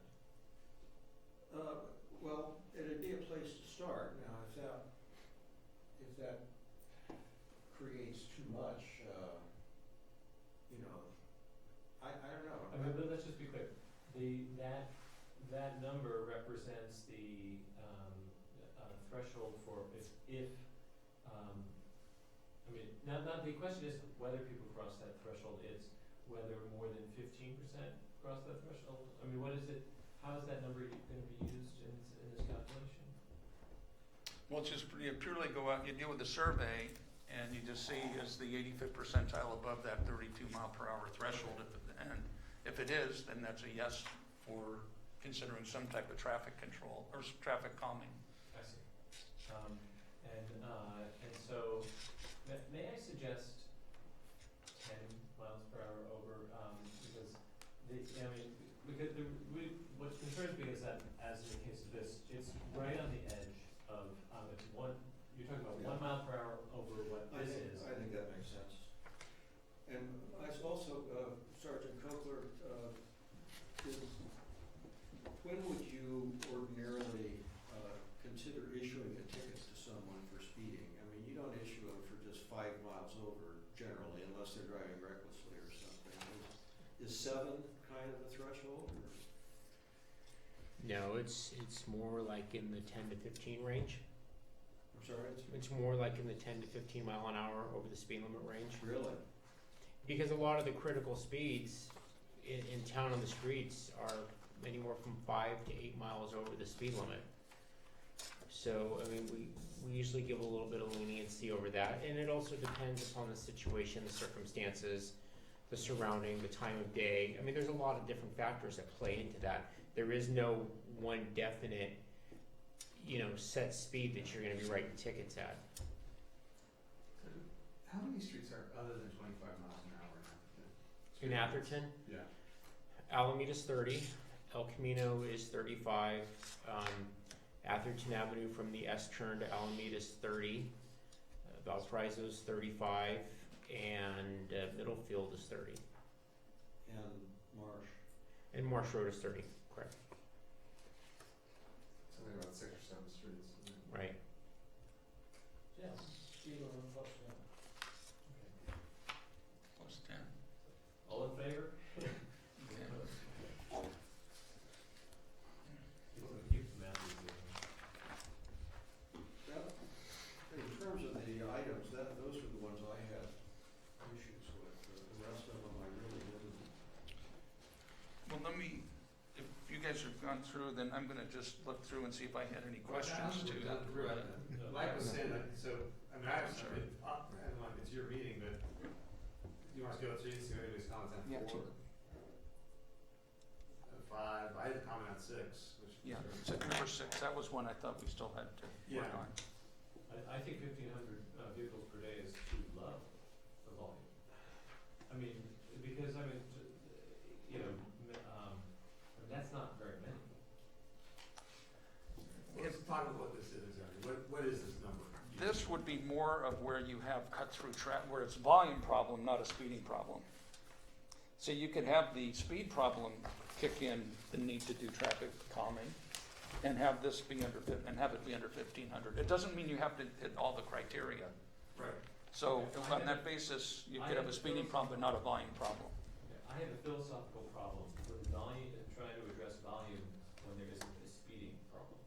Because I don't think that anywhere in people's deeds does it say that as the population in this area grows, and therefore the traffic grows, that homeowners are entitled to not have proportional growth in traffic down their street. Yes, we should try to make sure that they drive safely and within the law. But if we have the level of congestion that we have all over town, I feel it's everyone's right to find better ways around that traffic. And so I think that treating people who cut through as if they're trespassers, I just think it's philosophically wrong.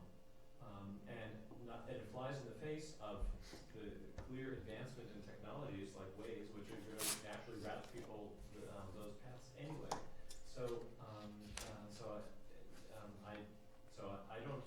I got a problem with that. Any other opinions on the subject?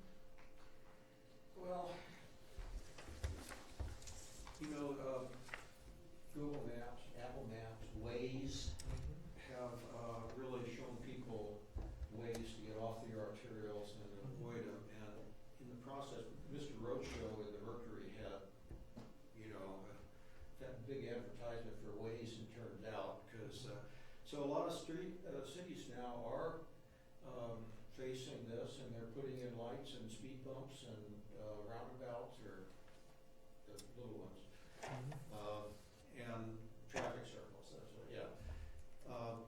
And because the neighborhoods are becoming less safe, because not only are these people cutting through and increasing the amount of traffic, but they're speeding. So, And which is ultimately a result of the, of governments not having done their responsible thing to increase the throughput on the arterials and collectors. well, having been in the traffic business for 17 years, I am convinced that the natural state of affairs on arterials and freeways is gridlock. And that as soon as you improve it, developers come in and build a lot more until it's gridlock again. Therefore, you give up. Therefore, you tolerate a certain amount of congestion, which is what's happened in Los Angeles. I mean, they can't build their way out of it anymore, and that's what's gonna happen here. You can improve it in the short term, but you can't fix it in the long term. So, The real answer is better public transit.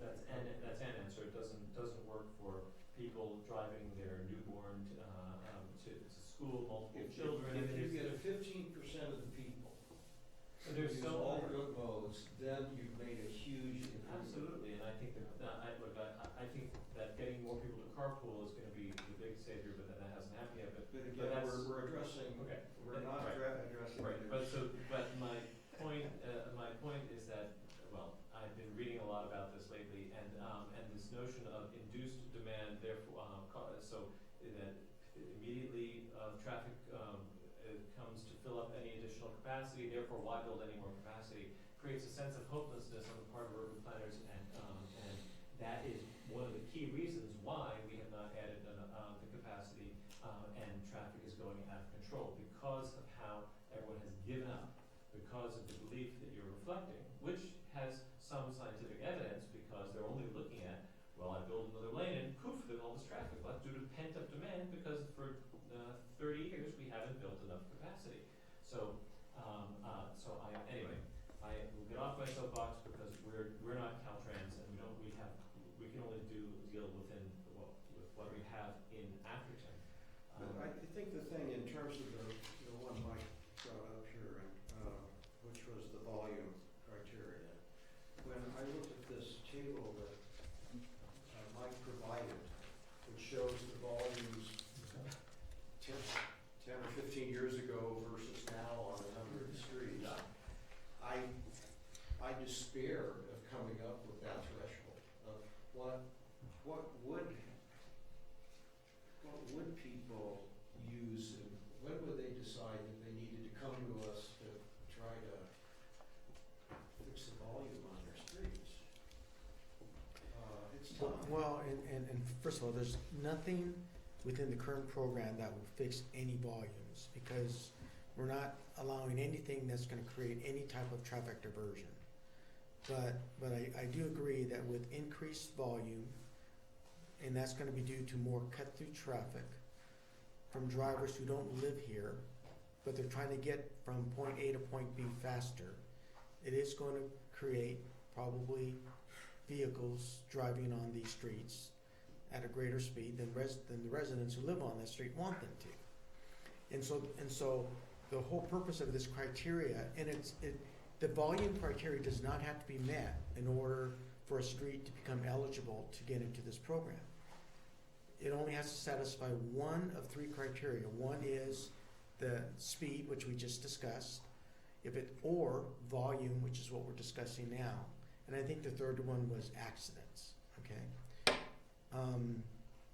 But if, this committee would like to reduce, that volume, I mean, one way, and referring to the chart that Larry was talking to, I mean, I think as a kind of a threshold question is, I'm looking at, Camino al Lago, between Park Lane and Alameda. Current ADT is 1,200 vehicles. So in other words, if a resident on Camino al Lago in that segment came in and said, you know, I have a traffic problem, well, it would not meet that volume criteria if we kept it at 1,500 vehicles per day. Right? And then the other interesting one to look at is Watkins, where the traffic is doubled. What should the criteria be there? Well, on Watkins, I think number one, well, on Watkins, it would meet the volume criteria, because it's greater than 15 vehicles, 1,500 vehicles per day. But just about everybody meets the 1,500. Right. Well, but of the streets on this list, and again, when we chose the streets on this list, it was primarily, again, to create a baseline to see traffic growth. So these are streets that we would expect because of what other streets to connect to for traffic to grow. But it doesn't capture a lot of the pure residential streets, you know, in town.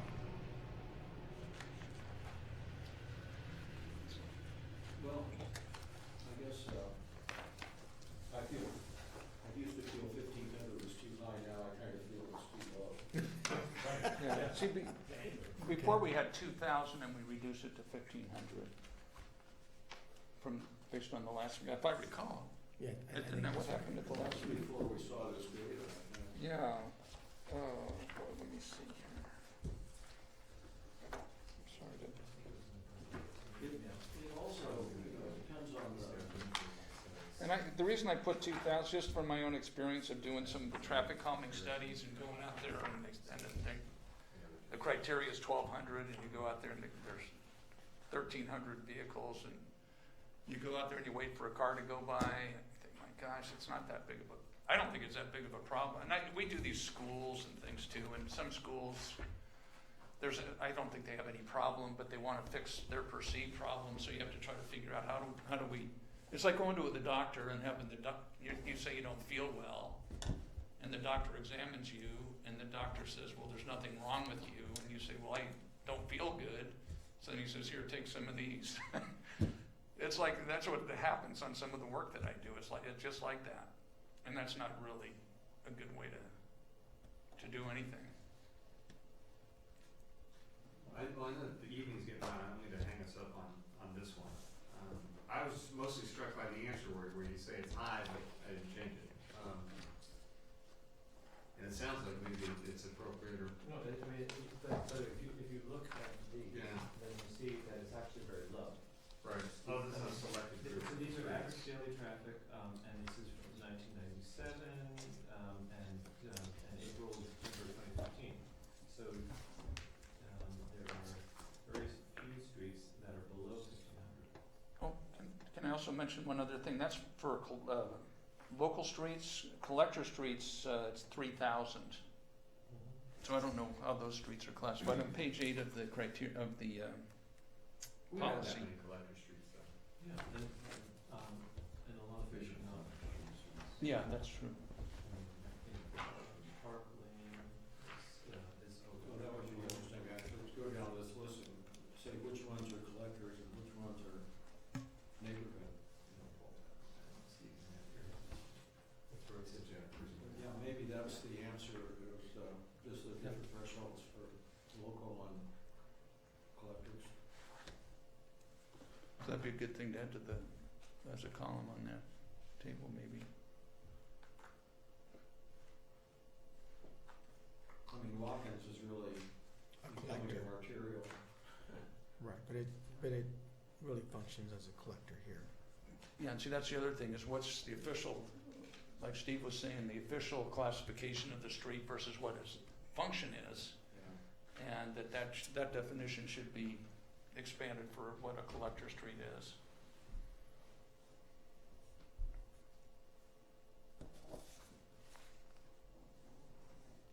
So is the committee okay with keeping the 1,500 criteria for For local. residential, for Yeah. local residential? Okay. Well, I think it's too low. For local streets? Yeah, I There mean, will be a different threshold for, well, okay, but let's talk about the definition. I mean, if you look on what we were sent, is, do we consider, Alejandra, to be a collector or a local street? Should be local. That would be a local. Okay, that has 2,400. On a school day, but on a non-school day, it's not local, yes. Well, it's not shown. So what about, let's see, Barry Avenue, is that collector? It's 2006. The Barry would be a That's local. actually from, you're talking about Sylvan Lane there as a street, right? Oh, no, Barry, I get you, never mind, okay. Elena Avenue between Atherton and Faxon, 1,800. I don't think that's a collector. So, I think you're right. I mean, yeah, it's just, we don't Even for local streets, the trouble is so many of our local streets are becoming collectors and arterials. Well, and Steve, correct me, but like Elena, Barry, is it high because of schools? Yes. Okay, so, Menlo School and Sacred Heart. Sacred Heart. Yeah, well, but yes, but it's also, it connects Atherton Avenue, with, Valparaiso. Valparaiso and points south. It's one of the better ways to get between the two. But the point is that look, if you think about ways to move around between Redwood City and, Menlo Park, Atherton is, a great way to get around. So, I mean, that's what people do. So the question is to what extent it'll be helping the world to slow everyone down, or do something about it, whatever that it might be. And I just think we don't want to set the criteria so low that everybody's entitled to their own set of traffic management plans. It ought to be for the serious cases where there's a material threat. Well, yeah, maybe we should go back to, what did you have before, 2000? 2,000, and then I got a reason why I had 2,000, just based on studies that have been done on what, Yeah. surveys that have been done on what was acceptable, and kind of like blind surveys. People experience a certain amount of traffic, and it equated to certain volumes of traffic, that type of thing. So Well, I mean, there's a range of tolerances that you'd see in different studies, but I thought 2,000 seemed so like let's be clear. So the meaning of this number we're discussing is, let's say there's no speeding problem, but there is traffic exceeding 2,000. Then people on such a street have the right to complain to us and have something done to try to reduce that number. Is that what the meaning of that number is? I think that this is morally wrong. I mean, because then everyone gets to slow everyone else down because they don't like the traffic in front of their house, but everyone else is everyone else, and so it just screws up everyone's life. That everyone's saying not in my backyard, but then we all, as individuals, happen to spend a lot of our time in other people's backyards and suffer from that. So it's irresponsible to say to everyone, if the people want to live in a gated community with no through traffic, they can do that in the East Bay. But we're stuck with the road network we have, and I don't think that this is just going to make trouble for, it'll create a sense of entitlement to a bunch of residents. It'll create a lot of headaches and issues that we're going to have to adjudicate either this committee or some other body, and the traffic levels are rising, and there isn't much that we should be doing about The thing we should be doing is improving the throughput on the arterials and collectors in order to reduce these numbers. You know, I'm persuaded by your argument. Do you have a number in mind, or should a number be established? I think that's an appropriate question. I think that the main issue is the orderliness and speed compliance of people on such a street.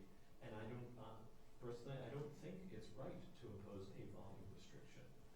And to the extent that there are, that you have congestion, that certain driveways might need a keep clear sign out in front of it, on the road, that may be appropriate, and so forth. But I mean, the fact is that, due to the absence of major arterials going through our area, Atherton is therefore a source of every town around here is how we get through to get to the highways. I mean, or to get to whatever our destinations are. So it's interesting, Palo Alto. Mm-hmm. Used to be people who were going down Middlefield Road would cut through whatever that neighborhood is that's between Just south Lytton of San and, Francisco. Yeah, just south of and San Willow. Francisco Creek, right. yeah, and they cut through, and it was ruining the neighborhood that these people were speeding through, and their property values were going down really fast. And so Palo Alto put in no right turn on Middlefield between particular hours, and they turned some through roads into two cul-de-sacs, and they did all kinds of stuff and essentially eliminated that. If you try to drive through it now, it's really unpleasant. And also they also stipulated that if Sand Hill Road was going to be connected to El Camino, that you couldn't drive through to Elma. That's why one can't, right? And so their property values were maintained, and everyone else's life was made materially worse. And when Menlo Park rejected the Willow Expressway, that was going to connect 101 to Sand Hill Road. That also was a NIMBY decision that made them happy and posed terrible traffic on the rest of us. Well, I think we have a duty to help preserve the quality of life of our residents. Okay, that's an appropriate, I agree with that, and part of the quality of life is the ability to navigate without excessive obstacles.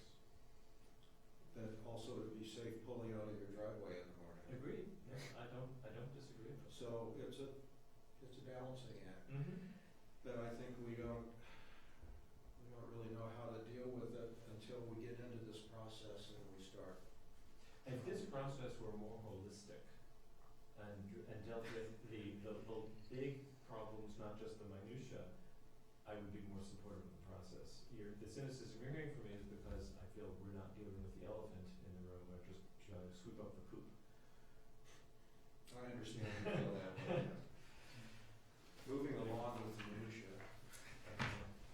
Well, just back to the volume thresholds, because one option would be to not even have volume be a consideration, that it's really to correct speeding or a safety problem and not a volume problem. That would be my. So that'd be the three. But the other way to look at it with the volume, putting whatever the threshold is that the study area is established by what the adverse impacts would also be if certain types of devices were implemented. So that's a corrective action on the volume. So if you're going to start diverting traffic, the people that are going to receive that traffic have a vote in this also.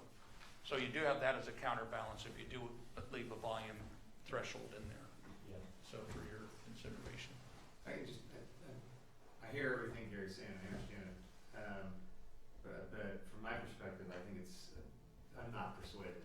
But I think we do need to do what we can to protect the quality of life in the neighborhoods, and there's no reason to develop a series of arterial and collector streets if we're just gonna let things flow as they flow. And that when people buy a home in Atherton, there's certain things they're looking to do. And I think we should, part of my job at least, to help preserve that, consistent with a lot of other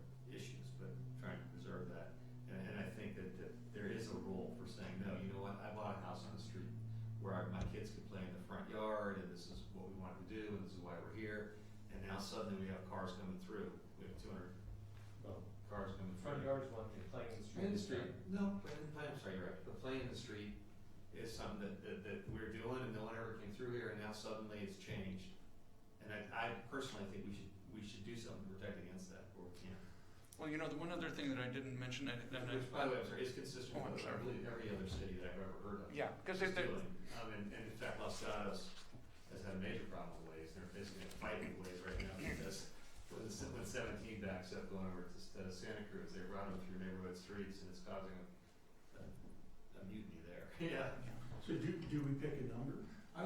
Can I just make one other suggestion on this? You know, because of course we have these samples from the other communities on that spread little table.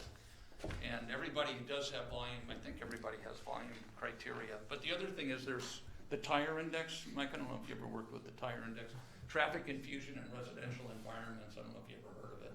No. But we've used that a lot in environmental documents and things. It's there's a long story, and there's actually a short story in how it was developed, which doesn't give it a lot of credibility in certain ways. But somebody came up with this, like a Richter scale for volumes on residential streets, and the 2000 numbers in there somewhere. Same thing with level of service. You know, if you go out and what's an acceptable level of service, and you can do your delay, average delay, and some people, a certain amount of delay is okay. You know, everybody has a different threshold for what's acceptable. Same thing with a residential street.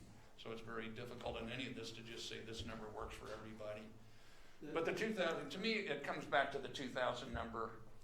That that's probably, if my recommendation would be put the 2000, at least have that placeholder. And what we could do is add some discussion to say the consideration should be given to not having a volume criterion.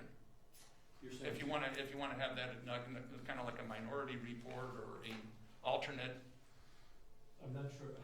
The goal of this document is to give the appropriate body a consistent way of judging and evaluating. So I'm not sure how it. Well, I'm talking about it when it goes to city council to adopt policy. Right. That we don't, if we have the 2000 number in there or whatever it is. Of course, Mike knows this whole history for discussing it. And I don't know if you guys show up at the city council when they talk about something like this. Yeah. Well, But that's the other thing, is just have a placeholder in there and then it looks at reintroduce it. they, you know, looking at the fact that some of these streets have increased by as much as 104%. That would be Watkins Avenue. And that's at 3,400. You know, there is no right number for that to, I think, for any given street. It really is it's in large part relative to what they have experienced in the past. So I don't even know how you would set such a number, because so many of these streets are, you know, already are so much higher than that, and would automatically be entitled to have something done. Well, they would qualify to be reviewed, but doesn't mean that something's gonna be done. Okay. But I mean, what is the meaning to somebody, to a resident of this town, reading the document when they see 2,000 and they determine that they have more than 2,000? How should they should they interpret that as just understanding there's just one of many criteria and don't get your hopes up? I mean, is that? It means that they meet the criteria to even ask to have their streets be part of this program. Is all it's saying. But I agree with Gary, and that's why I'm suggesting you set the numbers high. You have the ability, the town council has the ability to go to something lower. But if you have a number that's too low, you're gonna have a lot harder time saying no and forcing them to accept a number that's higher So do you on think, speed or volume. do you think 2,000 and 3,000 like you originally recommended were the right number? Well, and we're not talking about doing anything on collector streets really, so we should only really be talking about neighborhood streets, right? We're only talking about, We're talking about local and collectors. right, because collectors include signs and whatnot, yeah, right. Well, Well, you think that, well, here's the other thing, because we just had a discussion, there's certain streets that are classified collectors, and there are certain streets that are functioning as collectors, but they're not classified as a collector. So the one way to do it is just have 3,000 be across the board. And there are collectors that are functioning as arterials. Well, then that's the other thing, is 3,000 high enough for a collector street, except what happens on the collector is that almost all of those are on the emergency response routes, and they're not gonna be eligible for any kind of, like a speed hump or anything like that anyway, the way the policy is written. And, again, the town council can decide that they could put them in over their policy. This sample of the streets that we have measurements on, I mean, you're taking measurements on these streets for a reason, and these are through streets that people are using as arterials, essentially. There are a whole lot of other streets that I'd be curious about, like James Avenue and Lindenwood and Green Oaks and some of these other streets where the traffic's really building up now because of cut-through traffic and increased school enrollment and stuff like that, where I'm sure the numbers are more like, a 2,000 or 3,000 threshold would be appropriate. Where on these streets, they're already past that, most of them. So I guess I'd say maybe we try the 2,000, 3,000 like you recommended originally, or something higher. I think 3,000 would be, should be there. For locals, or? And what for collectors? Well, let's define collector, because if you look at, like, Atherton Avenue as a collector, and it has 7,000. Well, actually 8,000 in some portions of it. So, And that is interesting. A collector street, you normally consider operating acceptably at 8,000 to 10,000 vehicles a day. And if you go out there, you would see that volume is not an unreasonably high volume for the carrying capacity of the street. yeah, my cul-de-sac is on Atherton Avenue, right after a blind spot, so the heavy traffic affects us very much, but, I don't know what to do about that other than I roll down both windows and listen for it, Maybe we ought to just skip this one, just not specify it. Yeah. It's an interesting I think that would be a much safer bet, especially since, ameliorating congestion on collectors is really important. And then if people start coming to us with specific colors, If too much there's traffic safety on my issues, street, then. Safety and speeding, then Yeah. we do. So you want to remove volume as a qualifying criteria, as one of the qualifying criteria, is that what I'm hearing? See, another way to do it is to measure the volume. Probably you would get the volume as part of the study anyway, and then maybe there's some way to have it where there's some judgment that goes into it. I don't know. Let's think about, maybe we can try to come up with some I think this should be suggested a language very and run it large by you with an factor. email or something. I don't know, Mike. You can't do that. It has to go through the hearing process. Just because it's a volume issue doesn't mean it's gonna be a speed bump. There's a lot of other issues that can be worked on, so don't always think that you're gonna put a volume late in the And- street or somebody that's complaining about volume, that you're gonna put speed bumps there. It could be other things. And again, because of the devices that are allowable, none of the devices that are currently in this program really is gonna affect volume. It's really meant to reduce speeds.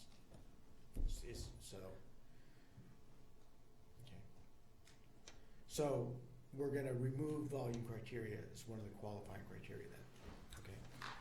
If I could, real quickly, as I'm talking about qualifying criteria, you talked about preventable collisions. I don't know what that means in this context, the preventable, what collision? It's the prioritization worksheet, appendix C. I think what the intent was, the way we always use that term on trap, is that if someone runs through a red light, gets in an accident, and one of the factors that this person was intoxicated, well, you know, there's nothing engineering you could have done to prevent that accident if someone's gonna be intoxicated. And so that's, you know, as traffic engineers, when we take a look at accident data, one of the things we take a look at is it correctable? Yeah. So that's what I think was in, Well, that's the thing, it doesn't say correctable, we're using the term preventable. What, I think that term. that's not a good, we would, plagiarized this from Menlo Park. But also, I think that term, might put excessive culpability on the town, when ultimately it's really usually the driver's fault. But we should do what we can to minimize risk, but saying preventable is, I think, assumes, and I would be concerned to be the defense attorney for, this town, plaintiff. It just jumped out at me that perhaps I like that, that's a good catch. correctable injury, some, Yeah. similar qualifier. Yeah, correct, either, just take out the word preventable altogether, or use correctable. Because if you're doing it sounds like you have safety, some kind of highway safety background, and so when you do any kind of safety analysis, you're looking for remedial measures, which means that there's some way that you can reduce the accidents, which means that there's some corrective action that you can take. Preventable is not a good word.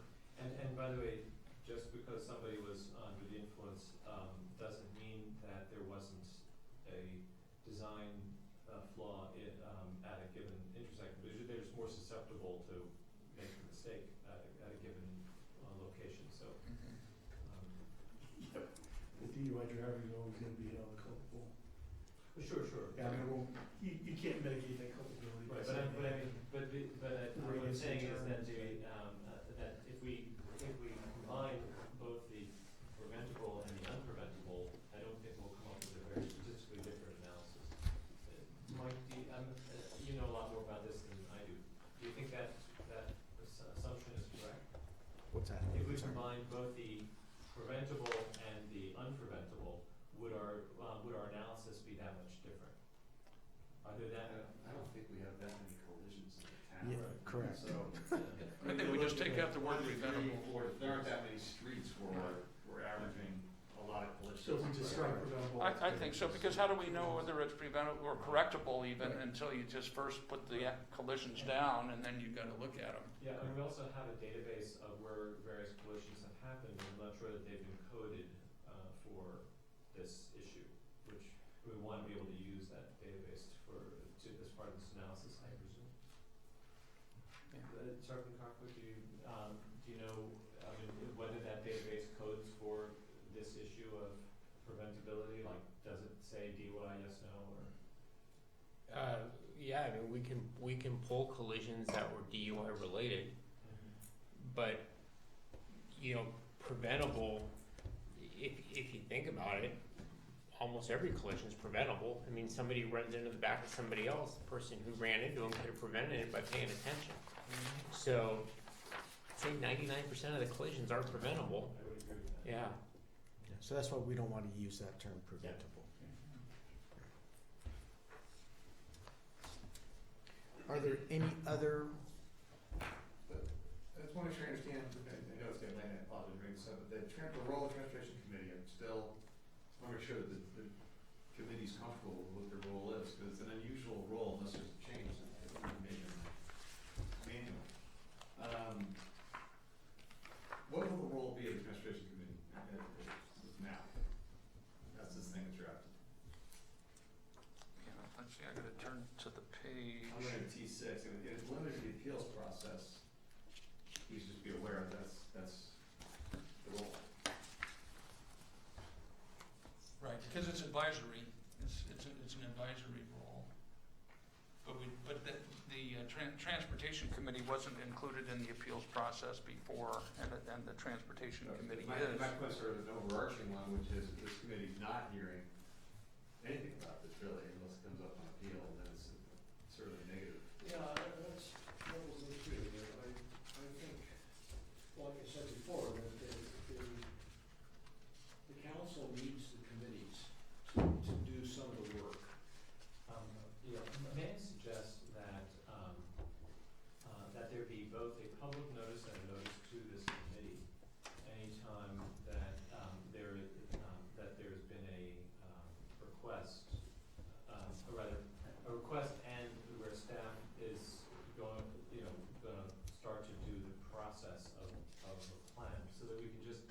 you know, we get reports on collisions and whatnot, but getting reports on how you guys are spending your time chasing after these issues is something that would be good for everyone to stay on top of. Well, let me, and I agree with that. Let me ask this, does this committee have a burning desire to be more involved other than just the appeals? And other than just being notified when new plans go into the pipeline? Well, things could be implemented without this committee being involved under the current structures there, so. Yes, Level 1, right? correct. But not level 2? How about level 2, Keith? Well, yeah, first on level 1, the appeals process is first from staff, a staff decision. So the staff is the one that's gonna be the first one to get the petition, and then they make a decision that that particular issue doesn't rise to meet the criteria. And so then the process would end at that point unless they decide to appeal, and if they do appeal, then they would make their appeal to the Transportation Committee first. So you won't even see it at the, if they're gonna go ahead and start instituting a process at the initial point in which the process is, it's still at the staff level. Unless you wanna be engaged in the study process earlier on, but you would only get, because the first thing is a yes or no as to whether it even is a candidate for having a study done. And so if it's a no and they want it to be a yes, they come and try to make their case before you. And then in theory, the way it is that you don't have an ultimate deciding voice, is my understanding, so that would only be advisory, so that then you could then put your voice and your opinion to go to the town council. Can you talk a decision tree that actually would be? There is a decision Yeah. in here, but Yeah, but this is new branches on it. yeah. But right now, so if the no, if Yeah, staff says yeah, we no, got then that. appeal it here. If staff says yes, Yeah, then is there it any starts role to for go. Transportation Committee at all? By the way, if staff says no, I don't really want to create a right of appeal. I think that maybe we should be informed of the decision. And if we, in our interaction with staff, might encourage staff to do something different, great, but I don't want, look, any member of the public is welcome to come here and make comments. But if staff has made a decision against it, I think we would like to probably be informed about it. And if people wanna come and complain, they have that right. But I don't really wanna create a formal appeals process, because again, I don't wanna give people excessive rights, because having once, had a co-op in New York City, and dealt with the co-op board and the craziness that some people have, look, if staff has done their best and thinks it's not a good idea, I don't wanna have to re-adjudicate the whole thing here, because hopefully we'll be trying to solve the most important problems, and that one town's paranoia, one neighborhood's paranoia may not be it. And quite honestly, That'd be I a don't, change. yeah.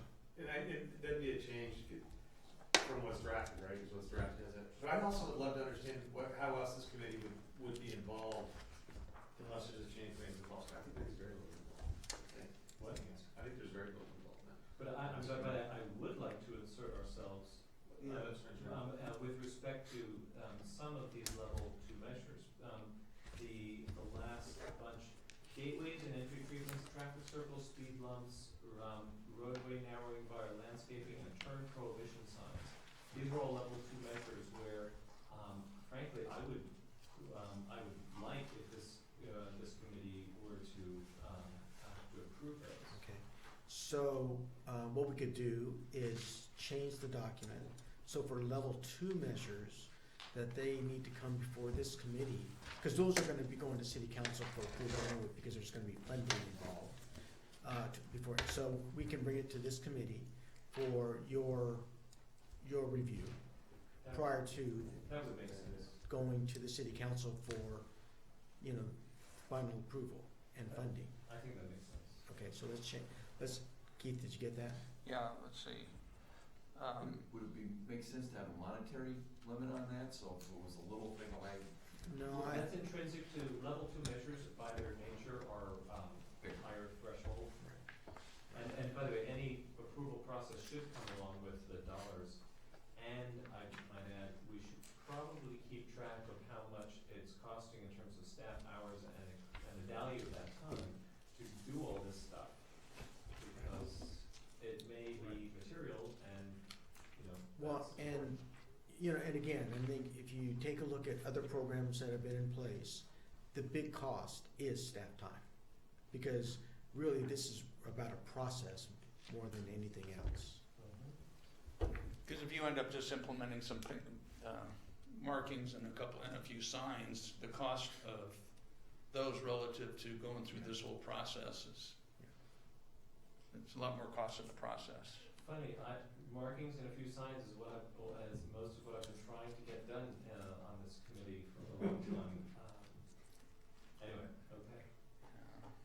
But at the bottom of page 13, that's one place where you get into the resident survey, and then you get to the top of page 14, and before you implement the level 2 devices, town council review. So maybe right there at the top of page 14 is where We want to insert something on the transportation transportation. review prior Yeah. to Yeah, town council review. right. So that's gonna go on the bottom of page 13, top of page 14. Yes.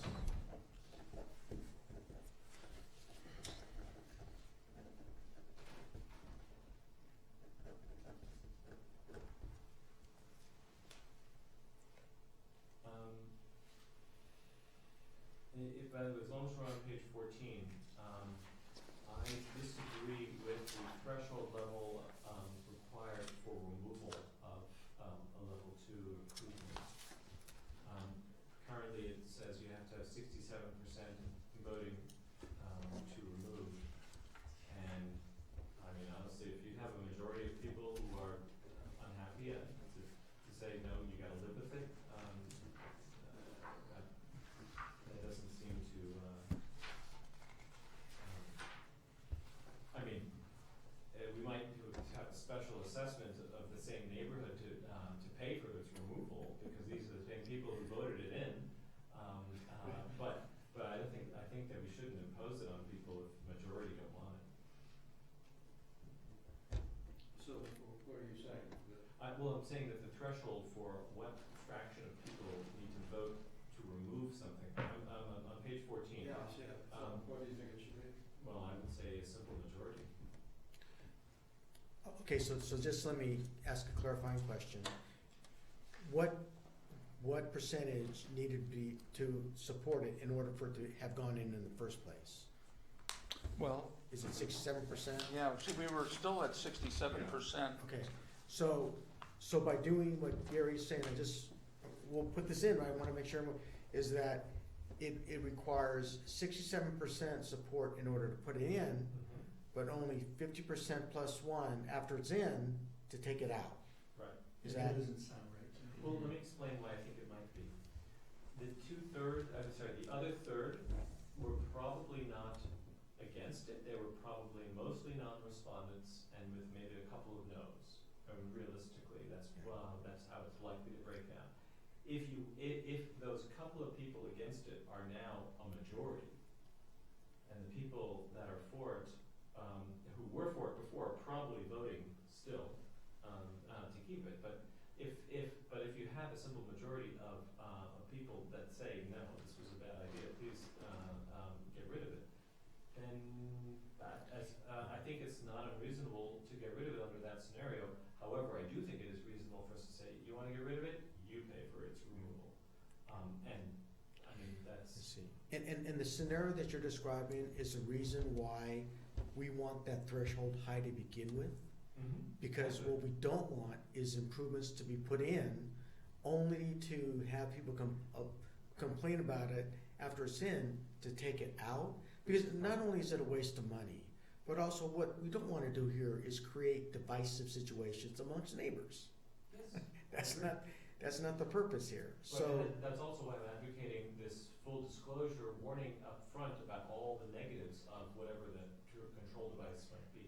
But is there really the means or the mechanism to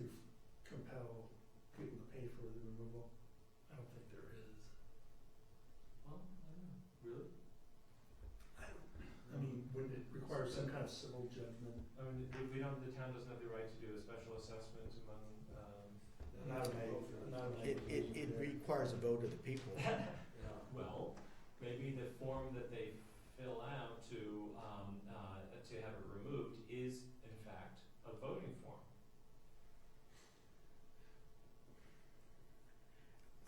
It is a voting form. I don't think it meets, I'm not a city attorney here, but I don't believe it meets the legal requirements to actually tax somebody, because that's essentially what you're Yeah, doing. you're right, it's gotta be certain elections, and there's all kinds of things to that. Yeah. There is a provision for temporary measures,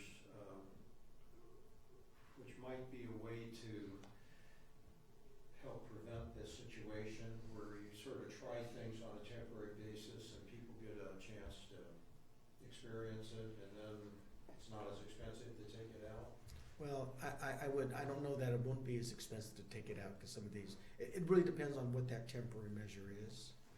Temporary undulations are very expensive to purchase, install, and then remove.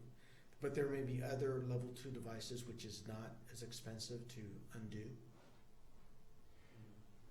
Get back to the main point, if you set it at, say, 51% can, if you're going to install them based on 51%, then 2/3. No, we were never gonna install based on 51. 51 was a threshold for To petition. study. And then we require 2/3 to actually implement. And so we're talking about that 1/3, of which partly there was non-respondents, partly there were no's, and we're talking about the no portion growing all the way to 51%. So that's a huge negative reaction relative to what. So 51% to trigger review, 2/3 required to approve. I think then to go back and say that 51% can compel the removal empowers the minority, it's not a minority, but 51% to overturn the wishes of 2/3. No, because these same people have to have switched their vote. The people in the 2/3 will have to have changed their mind. Well, Because non-respondents probably still not non-respond. necessarily. Because again, if someone tries and tries and tries to get their neighbor to vote, but they're not around because they're in wherever, well, now they return, so it could be different people it could be people who didn't vote the first time now voting no. Sure. And again, that's why when we initially set this up, that threshold of a non-vote is a no. 'Cause, I mean, that's the whole reason for creating those thresholds, because we don't want to get into situations where, it's gonna be easy to remove these things. What we don't want is, have people put things in such that only to find out that it evokes a negative reaction, so that's why you have a high threshold to go in. But often a plan in theory isn't as good as, it is, what, the reality is not as good as the theory, and so, but let's recognize that, so you have, for the 2/3 to become 51%, the 1/6, or the 16% that got them over from 50% to 67%, they would all have to have switched their vote. And 100% of the non-respondents would have suddenly had to be responding, in addition to whatever knows. So you're really talking about a huge groundswell of change of heart. Because the non-respondents are probably still not responding even in that scenario. If they're out of town or don't speak English. I think we don't know what will happen, or whether this will ever come up, but I think it should be as hard to take out as it is to put in. And I kind of like the symmetry of 67%. That's like, mandatory prison sentencing. Doesn't feel a lot like that. We're stuck with overcrowded prisons because of removing judicial discretion. But judges, we either we should have the discretion to do so, or frankly, the taking out decision ought to not be automatic based on 51%.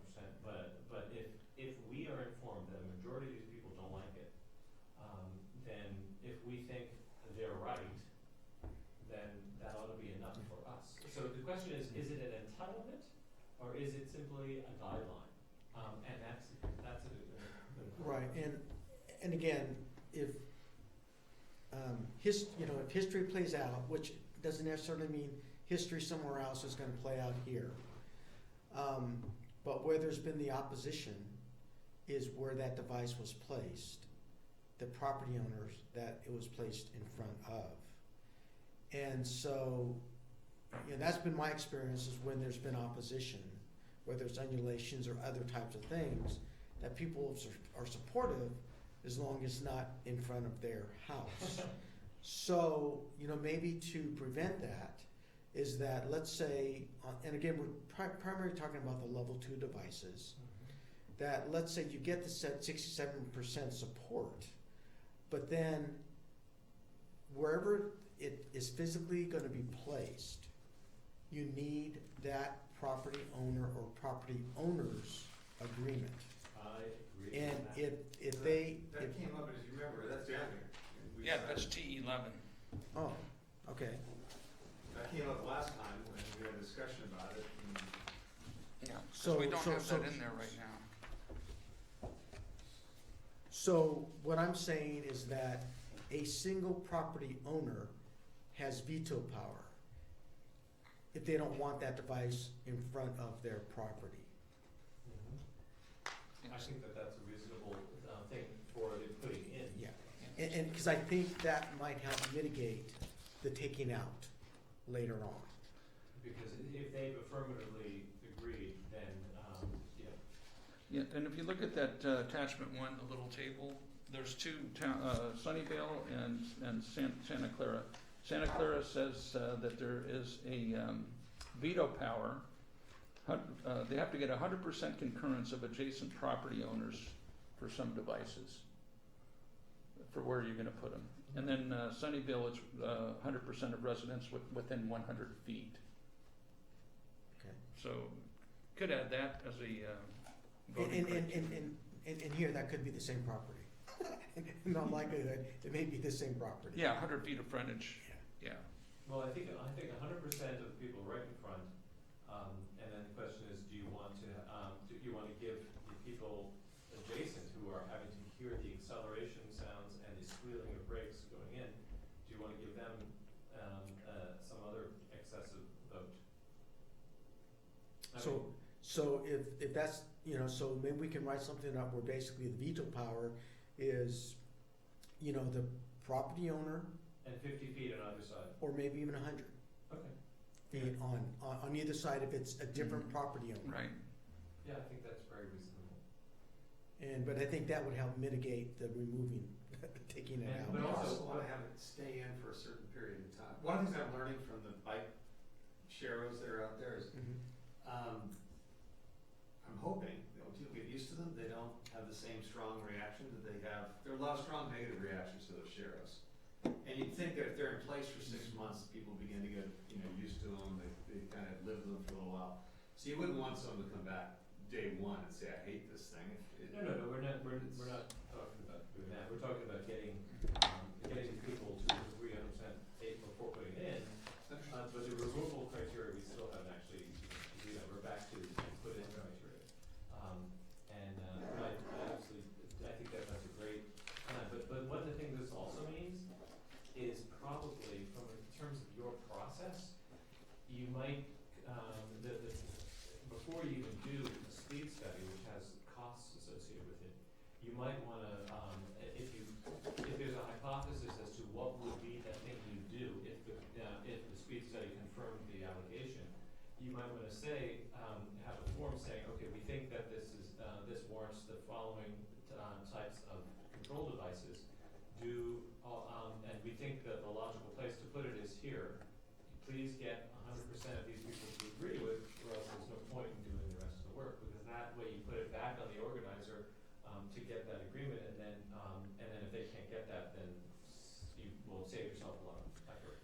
Well, except for that, the reason to get that speed study, that would be the very first thing, to see if that street would even qualify to to even have this discussion. Right, but what I'm suggesting is a way to minimize your time and effort. So as a venture capitalist, I look for whatever the weakest thing is in any given business plan, to reject it early in the process before I spend a lot of time. And the same with you. If it's not likely to get 100% buy-in, then having it die that way would be better than after you've done a lot of work on it, like a speed study and all that. Okay, I guess the converse of that is that, so let's say we have a situation where we have that requirement in there, so that before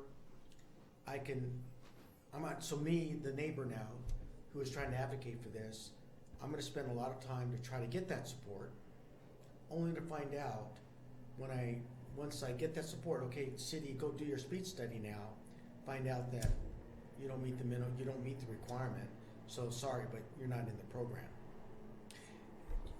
Because the reality is, to get that speed study, it's very easy to do, it's very quick to do, it's probably less time than meeting with property owners for a couple hours to see whether or not, it just isn't that costly Well, I just to thought do. putting it back on the residents to do their homework first before would save you time and effort. But that's your call. And actually, that homework is actually filling out the forms and getting the support of their neighbors to move forward. I mean, that is a fair amount of work on their part too, so. Yeah. But at least the people should know a priori that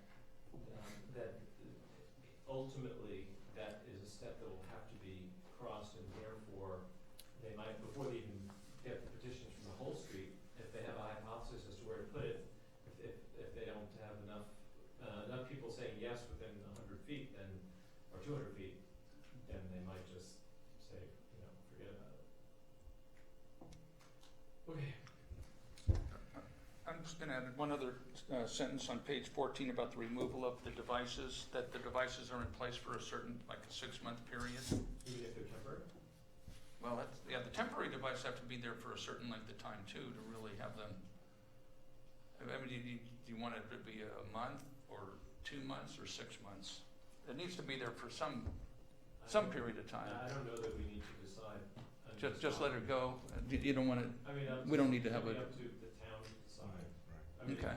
let's say that we, everyone's happy and we want another temporary device somewhere else. We want to get this thing out of there and use it over there. So the town ought to have the discretion. Right.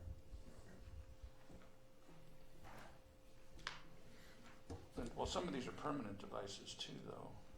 At some point, they want those removed. Are there any other items that? Real quickly, on T14, where it talks about the redefining transportation management plan, or program rather, to transportation improvement plan. Yep. That doesn't seem to be consistent through the. Oh, that we didn't make all the changes. We didn't change them throughout. We Right. missed. It doesn't, like even the cover page, and it still refers to traffic management. Oh, well, the program, it's still called a neighborhood traffic management program, but when you do the individual neighborhood, that's when it becomes a plan. Because we had called it a, No, I appreciate this. yeah, Yeah, okay. that's why we changed it. So, reverting T13, is that on, does the 13 refer to the page, or is that just the number of the change? That's just the number of the change. So, is it still the case that the town has a duty to do an after study with respect to any of these changes, any of these things? I don't think it should be a duty to. I agree. Because in some cases, the changes may not be measurable. Mm-hmm. So, It's peace of mind to understand. correct. Well, let me ask you this, on page 12, let me read what we say. On follow-up review, town staff will perform after studies following at least 4 months of implementing level 1 measures based on these after studies, staff may recommend, because we had will recommend, we changed that to may. But we could also say that they're not necessarily gonna do an after study and change that will to may also. You want that will to be changed to may? I strongly recommend that. Okay, so it's not obligatory to do an after study? No. Okay. No.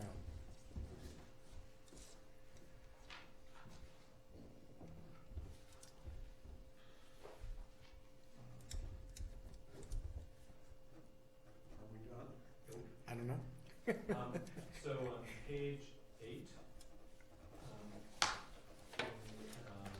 the disadvantages section, there was some, there's another bullet I mentioned before that didn't make it in, which is wasted time by having to slow down to way below the speed limit by you or the car in front of you.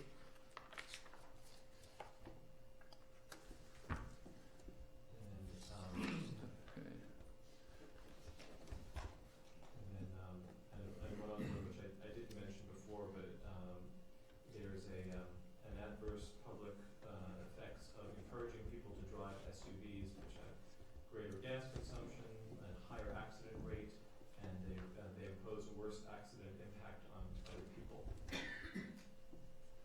It's, when my teen was wanting to get a car and they wanted an SUV, claiming it was safer, I looked into it, and it's safer for that occupant per accident, but you're more likely to get into an accident with an SUV, and it's much worse for the other party with whom you had more accidents. And so it's there are negative externalities of encouraging people to drive SUVs, not to mention the pollution externalities. And the SUVs are a good way to clear speed bumps because you can drive over them at full speed. I think it's kind of a stretch to say that Atherton doing these things is going to change the way people buy vehicles. Well, people who live near them, perhaps. I think people buy SUVs for other reasons. Many reasons. Do you want that one? And because the one about just the wasted time from, I think the time is significant. yeah, the wasted time one would be a good one, but Yeah. it's your, If it slows down, I don't consider it wasting their time. If you make them do the speed limit. If you look at the graphs of people's I've seen speeds, the graphs, yeah. they're mostly going 25 miles per hour, and they're mostly slowing way, way, way down because of the speed bump, even though they were already complying But with then the speed bump. they speed way up in between. Right, well, there's that. And if they average 25 What- miles per hour, they haven't wasted their time if the speed limit's 25. You know We what- just make them law-abiding citizens. Actually, if you look at this, according to the data provided here, which doesn't comport with the graph I sent you previously, most people are going around the speed limit, but they slowed way down. Yeah. that was interesting. That's all we could find in terms So- of data like that. And so they're going way below the speed limit just to get over the speed hump. And that also, and so, is there a public benefit for them, going from what looks like around 25 miles per hour to around 15 miles per hour? Well, I mean, obviously, this is a debatable item. What I would suggest is that in the advantages, we say reducing travel speeds. Well, in the disadvantages, we'll also say reducing travel speeds. Why don't we say wasted time, because Well- reduced travel speed is a waste of one's time if Yeah. one's goes. I think that's a value statement versus an objective criteria, which is what I think we're trying to do in these policy documents. I would say reduced speed is an advantage when someone's coming down to the speed limit, but going way below the speed limit, just to preserve the integrity of your vehicle, is in fact a disadvantage, and so. I don't think we're talking about those kinds of speed bumps. Well, but that's exactly what's shown here by these studies. I don't know what those speed bumps are. Well, okay, but I mean, that's what the studies, all these studies show. I mean, people going way, way less than the speed limit. But I didn't know the nature of the speed. Like I say, go drive big. But Go it's- drive Depends on the big. design of the device. That's what that's true. Yeah. But I agree with Mike. I don't think we should, I think I think say, yeah. wasted time is Slowing clearly, traffic down is both an advantage and a disadvantage. Instead of wasted time, if I make it just additional travel time, okay, fine, then, that's less value than. yeah. Okay. And you don't agree with the SUV, people being more likely to buy SUVs and kill their neighbor? No. Okay, fine. But we have it on tape.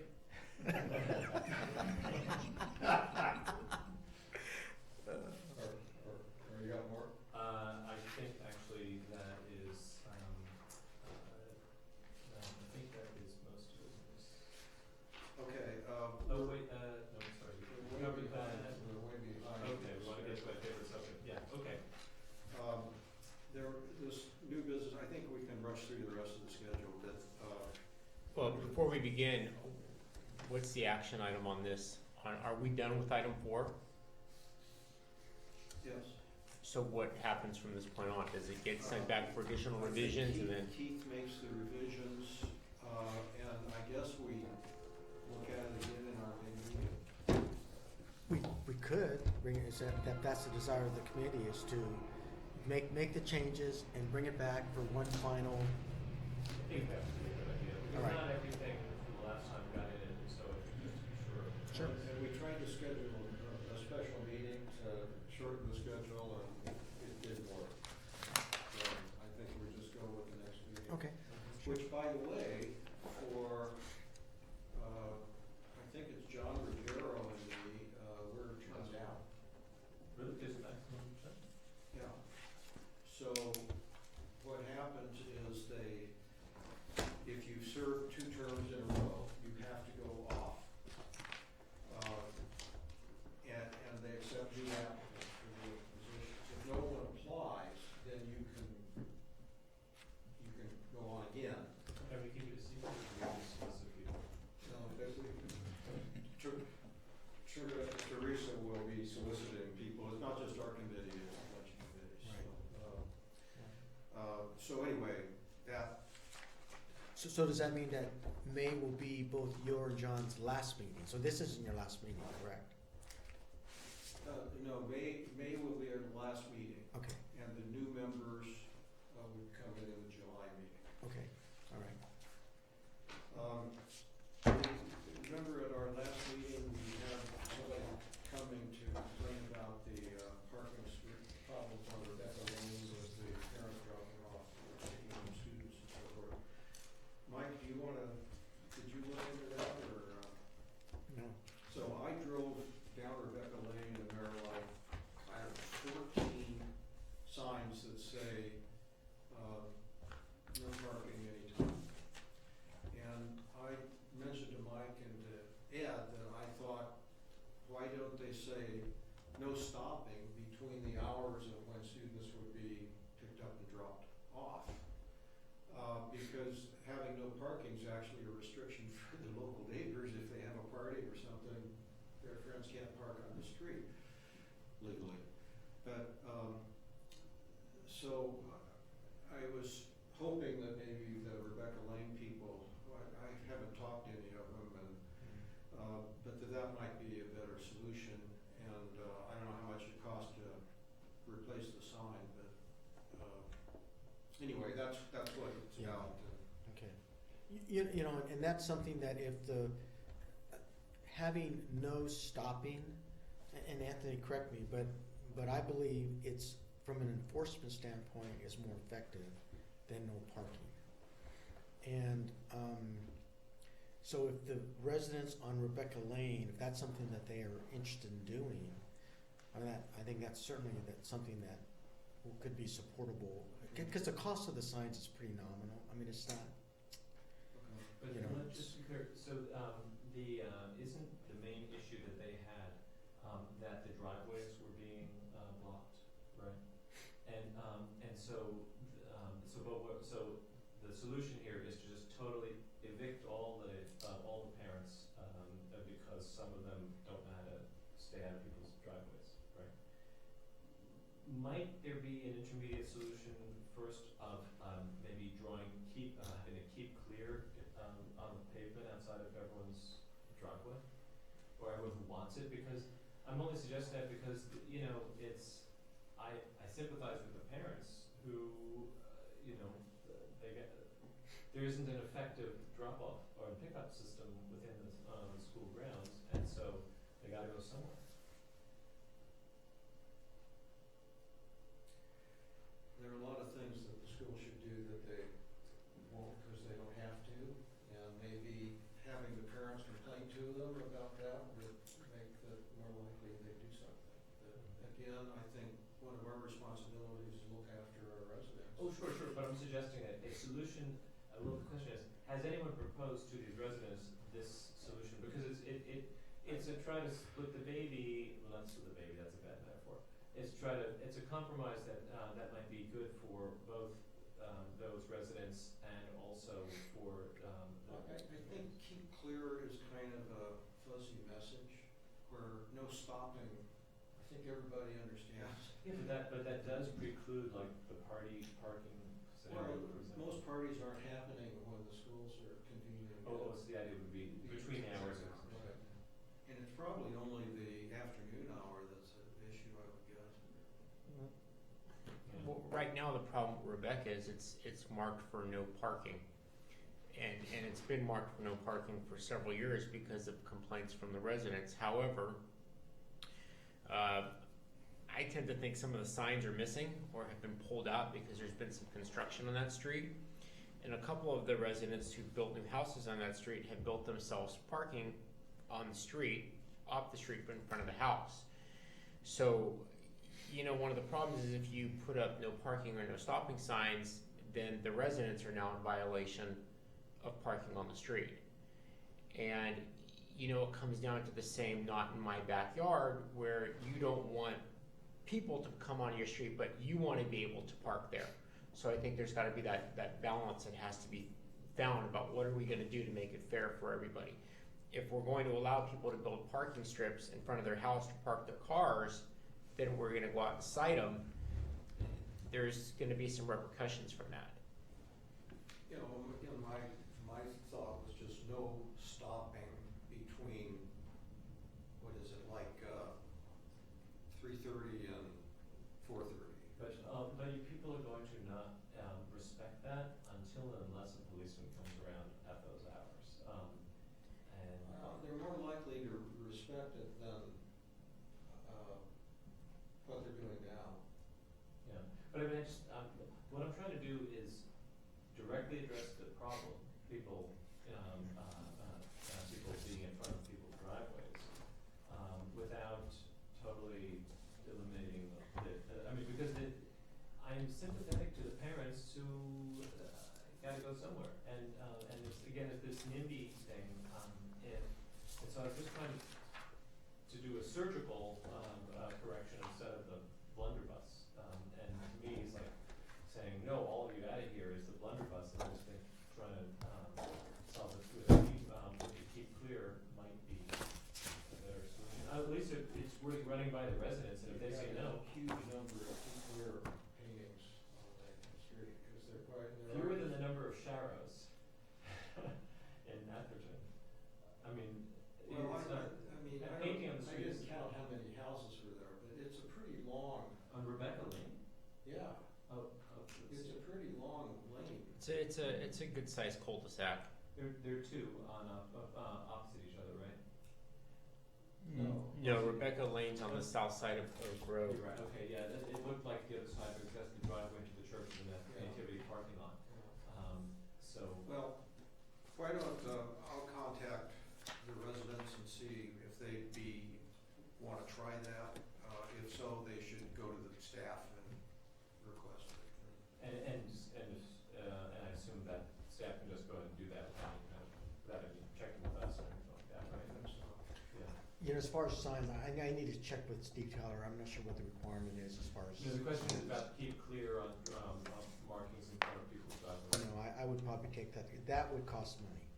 Really? Yes, much more than just putting up a sign. It's a maintenance problem too. And it's maintenance. It's more of a continual maintenance. And plus, I don't know that, you know, residents would want these keep clears on, up and down their street. Mhm. Well, we ought to, I think, ask the question because, you know, look, I can tell you from my own experience, we have a home in Colorado, which is right near the music tent, and as a result of everyone who comes to hear the music festival parking along our street, people complained and they made the street no parking. And I can tell you, I'd rather actually it not be a no parking zone because people park illegally there anyway, and then our friends can't. So, you know, it's. Well, that's why I like the no stopping at specific hours, other times you can park there. It's a legitimate point. Yeah. So I just put it to the residents to decide.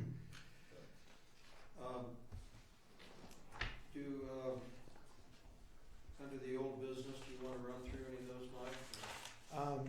You know, just some real brief updates, really nothing on the bike ped master plan, other than as part of that work, we took a look at the intersection of Selby and ECR to see if there's any potential things we can do to improve bike and ped safety and vehicular safety at that intersection. We did have a public meeting out at Selby School last week, which was fairly well attended. We had 48 people attend. We got a lot of feedback on the different alternatives, and so now what we're going to be doing is going back and having another community meeting, refining it now back to just a smaller amount of the alternatives that was kind of voted on, and go through a more complete description of kind of the pros and cons, and to see how people feel about those alternatives. So, and then on the pedestrian hybrid beacon, several months ago, the town of Atherton awarded a construction contract. However, at this point, the project is still awaiting Caltrans review and approval of the shop drawings, because until that happens, the contractor will not order the equipment. And so we are basically hounding Caltrans to get them to review the shop drawings, which town staff has already reviewed and we think they look fine, but again, Caltrans needs to do that as well. So Mike, will that delay the ultimate day they're up and operational? Yes, it will, because until, So what's your new estimate on that? well, we're still hoping to, have it operational, mid to late May. Yeah, I mean, because again, these drawings have been in Caltrans for several months now. So, and then the last thing on the roundabout, we did in January take a report to City Council, basically asking for direction on whether or not we wanted to prepare a RFP to take a look at roundabout at Alameda and Atherton, and rather than doing that with the direction we received from council was to really more expand the scope of that review, to take a look at kind of the operations of Alameda, that entire little corridor within the town of Atherton. And we're Meaning from Stockbridge to Camino Al Lago. Correct. And which a lot of that is currently being done by Los Alameda School as part of some proposed improvements they like to make at their school. A crosswalk across Alameda. And to signalize, well, it's more than that, it's actually to realign their parking lot to where a drive-through would be opposite from Walsh Road, and to signalize that new intersection. And so, before weighing in on whether or not town could support that, we've asked them to do kind of a analysis of that corridor, along with doing a traffic signal warrant analysis at Alameda and Atherton. So that's where we are there. And the warrant analysis includes a roundabout warrant analysis. No, there isn't a warrant analysis for a roundabout. What the warrant analysis for is to see if it warrants a signalized intersection. If it does, then that means that a roundabout would be an alternative, because again, a roundabout is a traffic control device that would take the place of a traffic signal.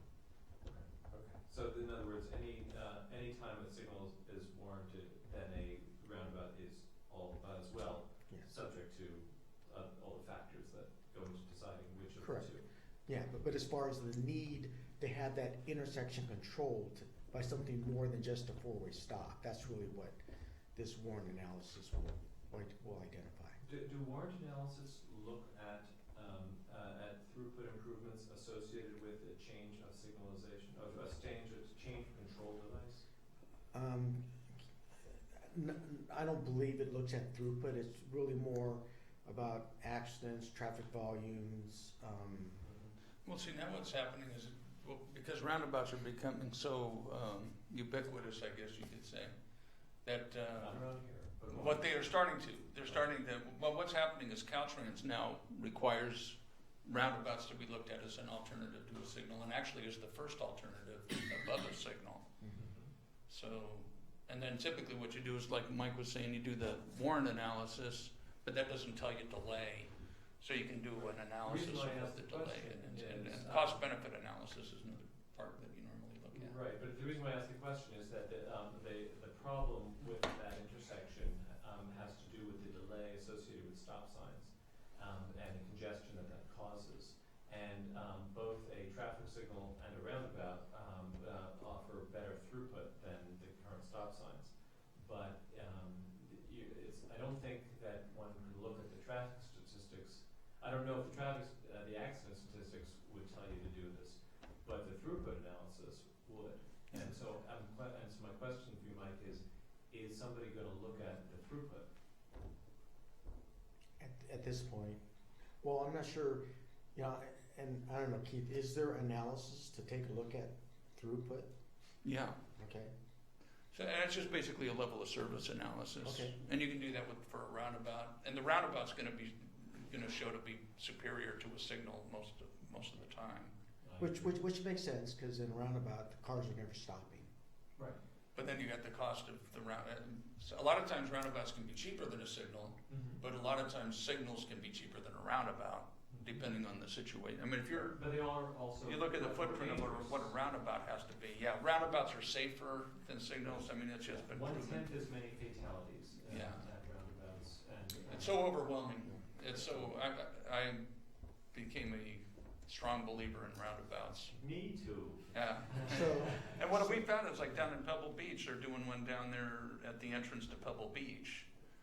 And we're working with the hospital that's right down the street from that. But they were concerned that, because a lot of elderly people live in Pebble Beach, very similar community to Atherton type of community.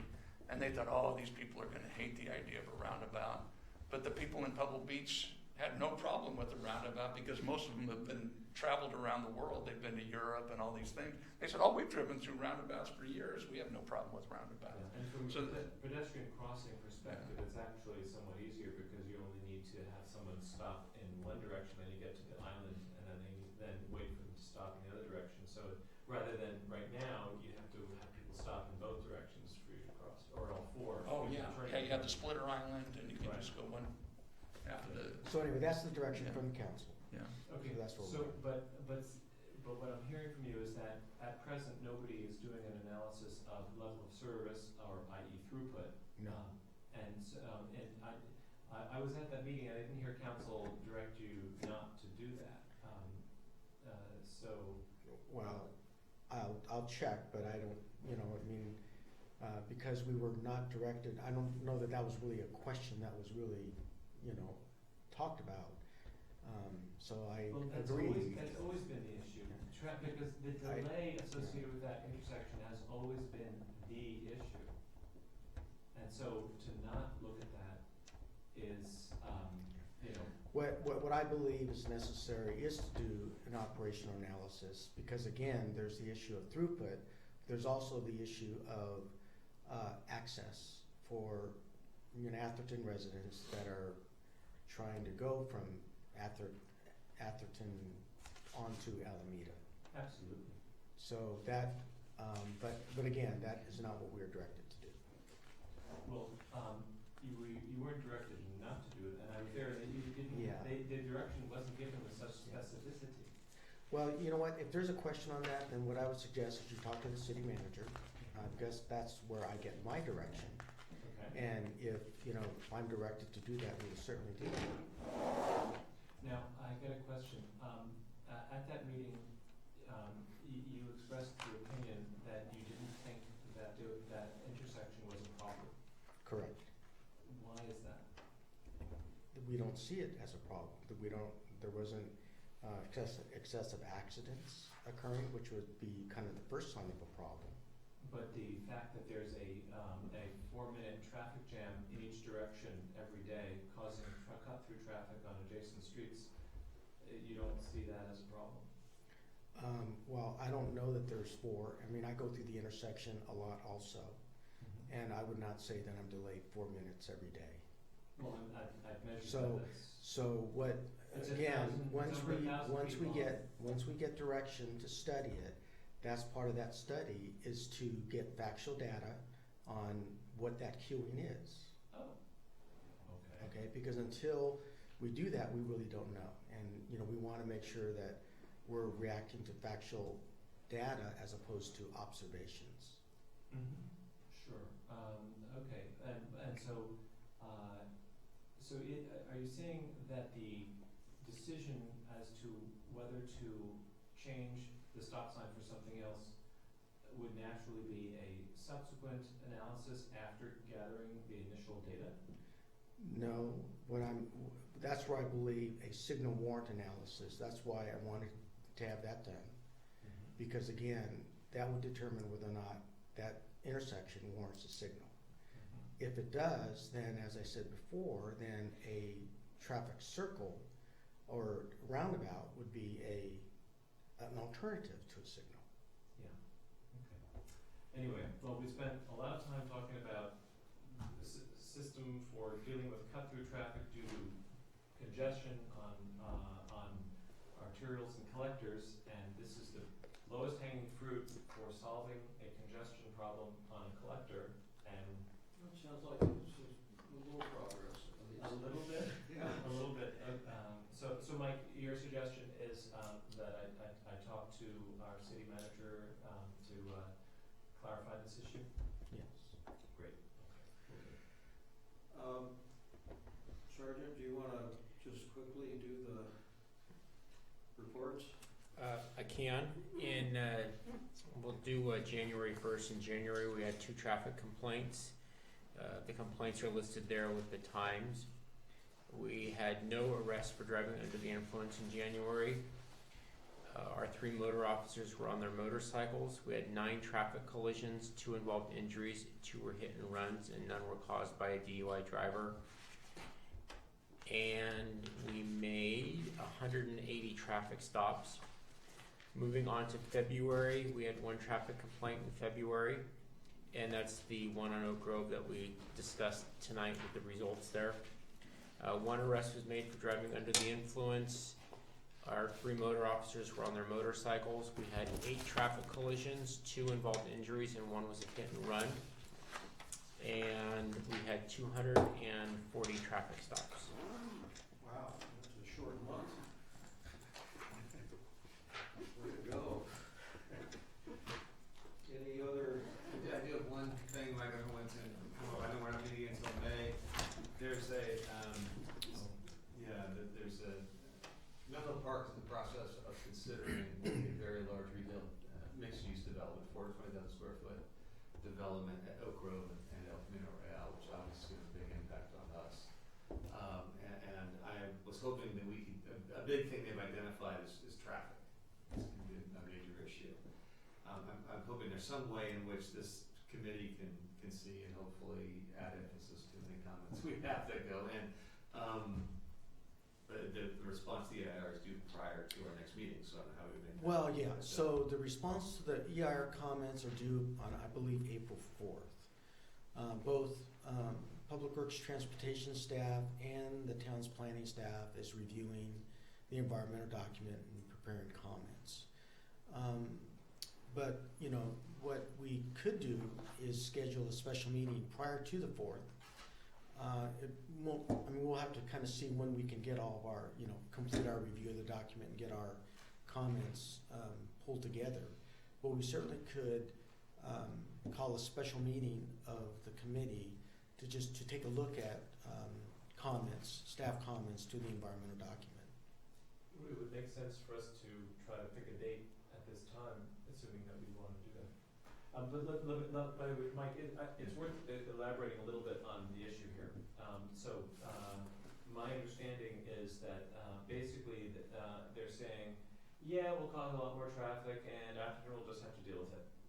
And so it's up to Atherton to say, yeah, we'll have to deal with the traffic you generate, so you should therefore pay us to deal with it, right? Is that your hypothesis? I don't even know if we're gonna get to paying it. That would be a good resolution. My first hypothesis would be, if staff figures out or determines this is true, that's just not an acceptable impact on the community. That if the level of traffic is that great, that there's no amount of money they could pay us that would make it work. And it's my understanding, these 3 news articles, is they make reference in this project to the need for Atherton to install traffic lights and other things to help mitigate the traffic consequences that they're putting in. But we are not, the city of Menlo Park has no legal requirement to listen to us when we talk about the impacts on us. So what I'm trying to do is get impacts in. If we identify there are impacts, I think it's pretty plain there are, get them before whoever the decision makers are as quickly as we can. The decision makers being the city of Menlo Park? I think in the first instance, Mike, is that Well, I think the decision makers is the Menlo Park City Council. Mm-hmm. Yeah. it's a big project. It's basically right in our border, very close to Right. the border. Yeah. Can I ask, is this El Camino between Glenwood and Oak Grove, the old car dealership Yes. that's vacant there? And it's gonna be mixed use? Yeah, it's gonna be largely offices, I understand it, but there'll be retail on the ground floor, or condos or apartments, I'm not sure which. It's about, 420,000 square feet is big. yes, 420,000? Yeah. Square feet, yeah, that's big. right. And not only that, they're also talking about 1,000 car parking lot, What'd you say? 1,000 vehicle parking lot. 1,000? Well, at least it'll improve parking. Because they'll generate simultaneously so- demand for 2,000 vehicles. Is it the sense of the committee that we should try to schedule a special meeting and when would we have to do it? Well, it needs to be prior to April 4th. Will this also get to the council? Or, I don't know. I don't know. I mean, I know we'd like the mayor. I would like the mayor. If the town's gonna act, I think the mayor is the best person to sign it. But it'd be nice to have as much citizen input, committee input as we could. Okay. Well, it'll be publicly noticed meeting, it has to be, so, yeah, that would be great. So, is there a date anyone wants to propose? Well, I'm looking at my calendar, the week of the 20th. April 4th, the Monday after Easter. Yes, April 4th is a Monday. I'm not sure if it's, no, I think it's a week after Easter. You said, opinions are due on seventh? I thought it was the 4th, but I don't know that for a fact. It's early April. Well, So it has to be in the next 4 weeks. Or 3 weeks, I mean. so I am, out of town until the 21st, the 20th, and then I'm in town till at least the 24th, and then the following week I'm around, from the 28th, through April 1st, no, through the 31st. So basically Monday to Thursday, either of those 2 weeks is good for me. I may have to do it by phone. The last week of March is a week off of school for my kids. We're heading on vacation. It's a week off of school for my kids, so I'm heading on vacation. So we're looking at April 20th? No, April 4th is when the comments are due, so it's the last week of March essentially, I think.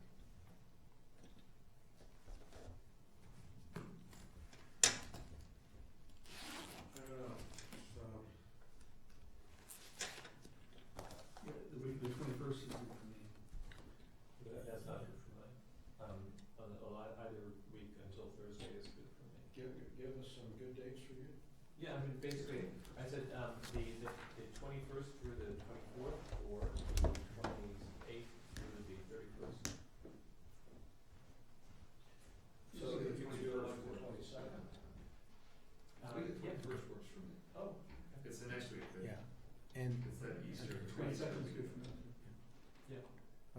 I will not be able to attend the week of the 20th, because I'm on vacation that week. Your vacation week, or you want to be primarily drafting the document?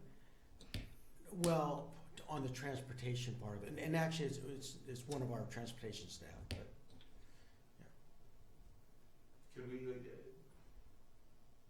take this the right way, do we need you for this meeting, or could we have the meeting while you're out? you can have the meeting. And, because, again, we're gonna be reviewing, what exactly the town can do, I don't know. I mean, what we're reviewing is we're reviewing it from the standpoint of, do we believe the traffic analysis was adequate? Do we believe the impacts are not understated? For instance, the signals that they refer to. And again, I just kind of scanned the summary, but what I believe it identified is that, mitigation measures could be, or traffic impacts could be mitigated by signalizing the intersection of Watkins and El Camino, and also by signalizing the intersection of Glenwood and Middlefield. But what it also says in these environmental documents, the question is always their proportionate share of that impact. And for instance, the one that I remember is that Glenwood and Middlefield, the project's proportionate share was like 3% of the cost of a signal. Okay, so in other words, yes, it adds to the impact of that intersection, but incrementally, that intersection with future traffic was already identified by something else, that,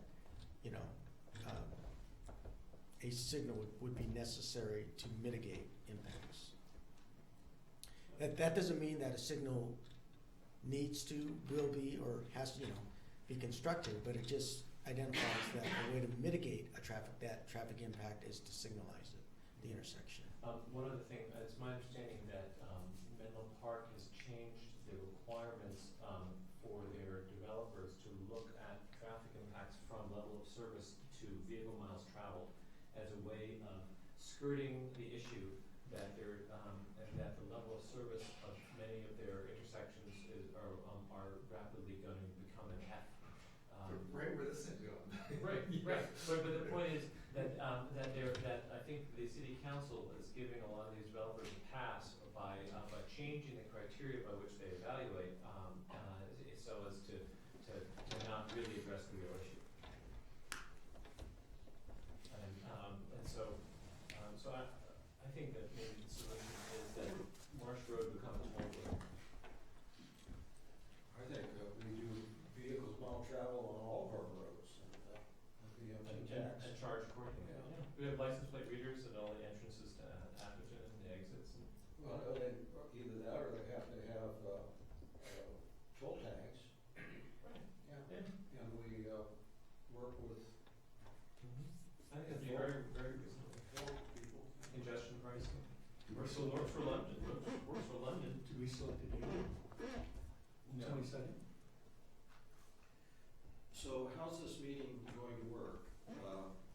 We're all gonna we can all download copies of the draft EIR now? Oh yeah, that's available online right now. Okay. Since we don't know the link, could you possibly send it out to us? What I can send you is an email that I think Teresa Del Sante sent, which has the links to it. So I'll find that email and it'll have the links to it. Will your reply to that EIR be completed by the 22nd, do you think? That I'm not sure. Okay. Because again, it's due on April 4th, but for sure by the week of the 28th. And again, there's comments that planning is gonna be, including as well. Certainly try for the 29th. It's good for me. Hmm? The 29th is good for me. I won't be able to make 29th, but again, I can do it by phone if. My preference was not to be. But here's another suggestion.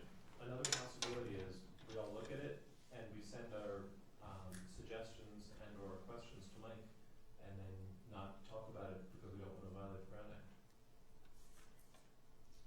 No. I mean, Yeah, maybe we don't need it. because frankly, I have very little experience reviewing EIRs and be, What I think would be most helpful would be whatever staff comes up with, that we are, as a town, are in the most powerful position possible to say it's been widely reviewed, that our relevant committees look at it, here's everybody's, conclusions. And this committee, I think, was critical in Yeah, that. why don't we do that? Let's do it. Homework. Okay. I like that. And, And we'll all send comments to Mike. And, I'd almost say at some point, if you wanna get a lot of publicity, is that we should schedule an Atherton public meeting or, and I'll bring the pitchforks in. We asked the developer to present that. get market residents involved. And we'll post the phone numbers of all the town councilmen. But I do think actually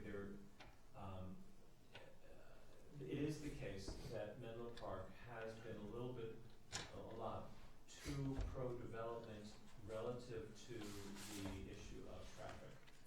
They're really sweeping it under the carpet, and nobody is really holding them to task. And the fact is, we all depend on each other for getting around the area. Most Menlo Park people probably take Marsh Road and not Willow Road to get to and from 101. And similar, take a lot of them take 84 instead of Alpine or Sand Hill.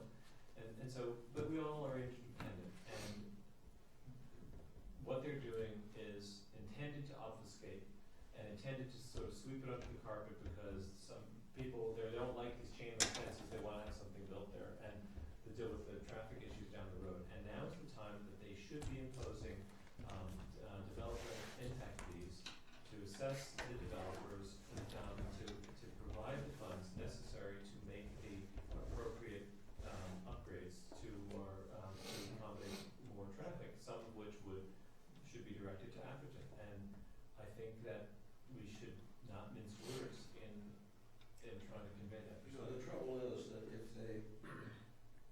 we ask them for money and they agree to give it to us, then we'd have to do what they want. Our objective for the spending of that money would be to mitigate the traffic impacts associated with the incremental development there, which is consistent with all of the congestion that vis-a-vis Menlo Park. So basically, the main places that I would recommend the spending of those funds would be on the improvements along Marsh and Middlefield Road and those intersections. The challenge in all these kind of conversations is that we're negotiating with ourselves. And, the reality is that, I think the city of Menlo Park does have impact fees. But not only do they have impact fees, but through the entitlement process, they have the ability to negotiate with this particular project applicant to get improvements within Menlo Park. And so, I think there's technical limitations, I think there's legal limitations, because really it's kind of a political cooperation kind of a thing. But there's very limited things that the town can do. Meaningful things are going to require cooperation. Yeah, well, there is also just some political value to calling out disingenuous things. These are elected officials; they should be acting in the best interest of everybody. And congestion within Menlo Park is a major issue for the residents of Menlo Park, and so I think it's appropriate for us to highlight that their responsibility. I'll be looking at the comments from Caltrans very closely with great interest. If they have responsibility for El Camino, how do they weigh in on this? Yeah, it'll be interesting to see if they even do. Well, yeah, I won't try to hide my frustrations with Caltrans. They should be in the lead on this because it's a regional issue and it's going to impact, a significant, portion of El Camino, and for them to remain silent is just. Also, let's just be clear: the issue is less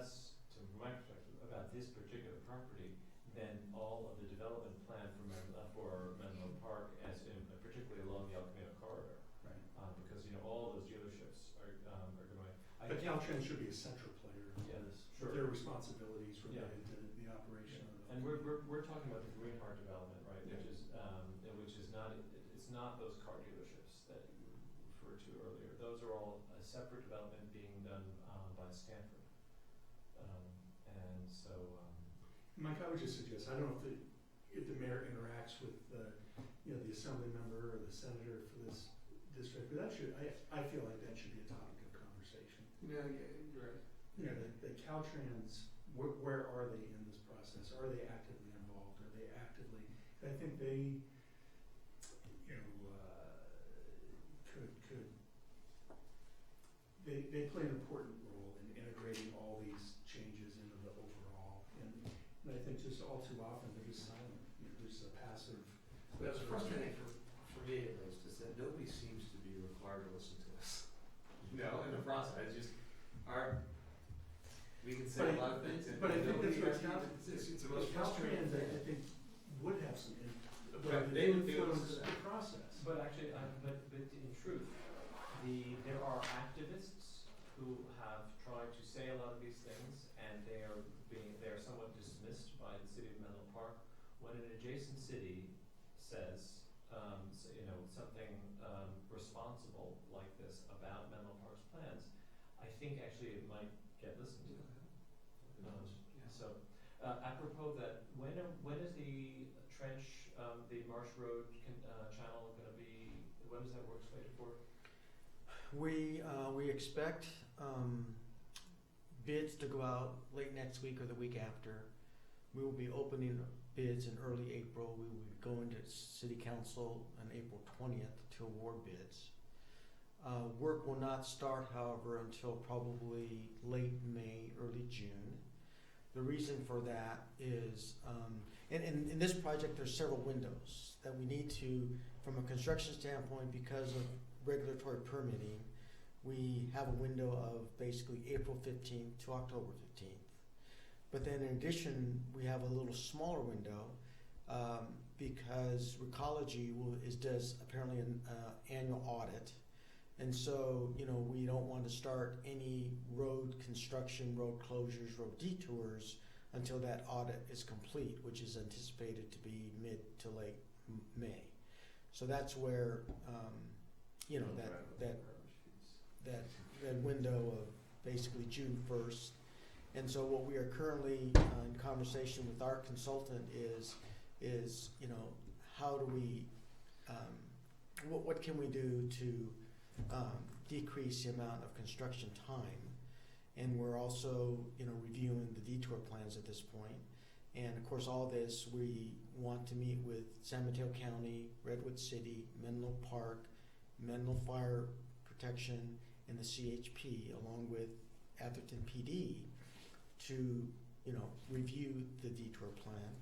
We also are planning, and the City Council approved, having a consultant assist with 2 public outreach meetings. One is going to be more of that broader public outreach,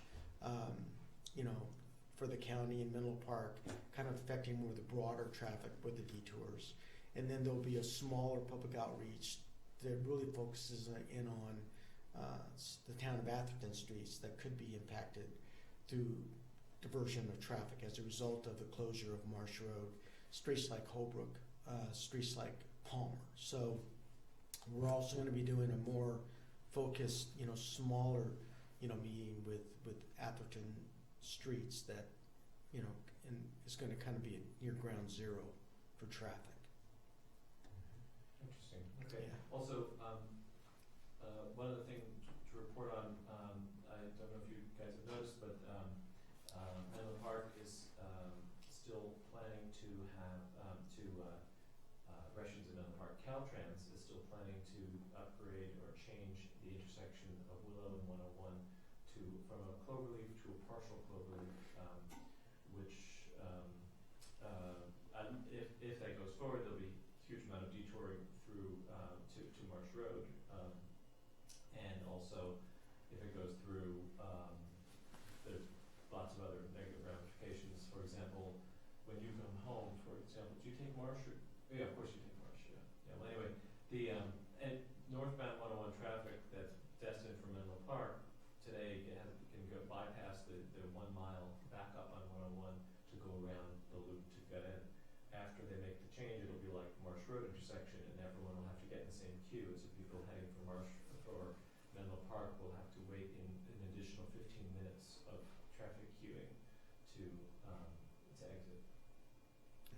And it's our understanding that that project is moving forward. And in fact, they expect to, you know, in our conversations with Menlo Park, you know, that project will probably be going out to bid in late summer. And so that's the other thing, is we want to make sure that we complete our Marsh Road project so that it isn't overlapped with the, you know, the Willow Road. And as Gary indicated, that's a huge project. That's probably it's probably a $75 to $80 million project. 70 million, I think 65 is what it's budgeted for, but they tend to run over. And it's a project that was designed by Caltrans, but Menlo Park is gonna be the lead agency in terms of construction. And, I saw an article in the Mercury though, that if this gas tax thing that's among the intersections that is gonna be, there's still deficient in funds, and with that, it would be even worse.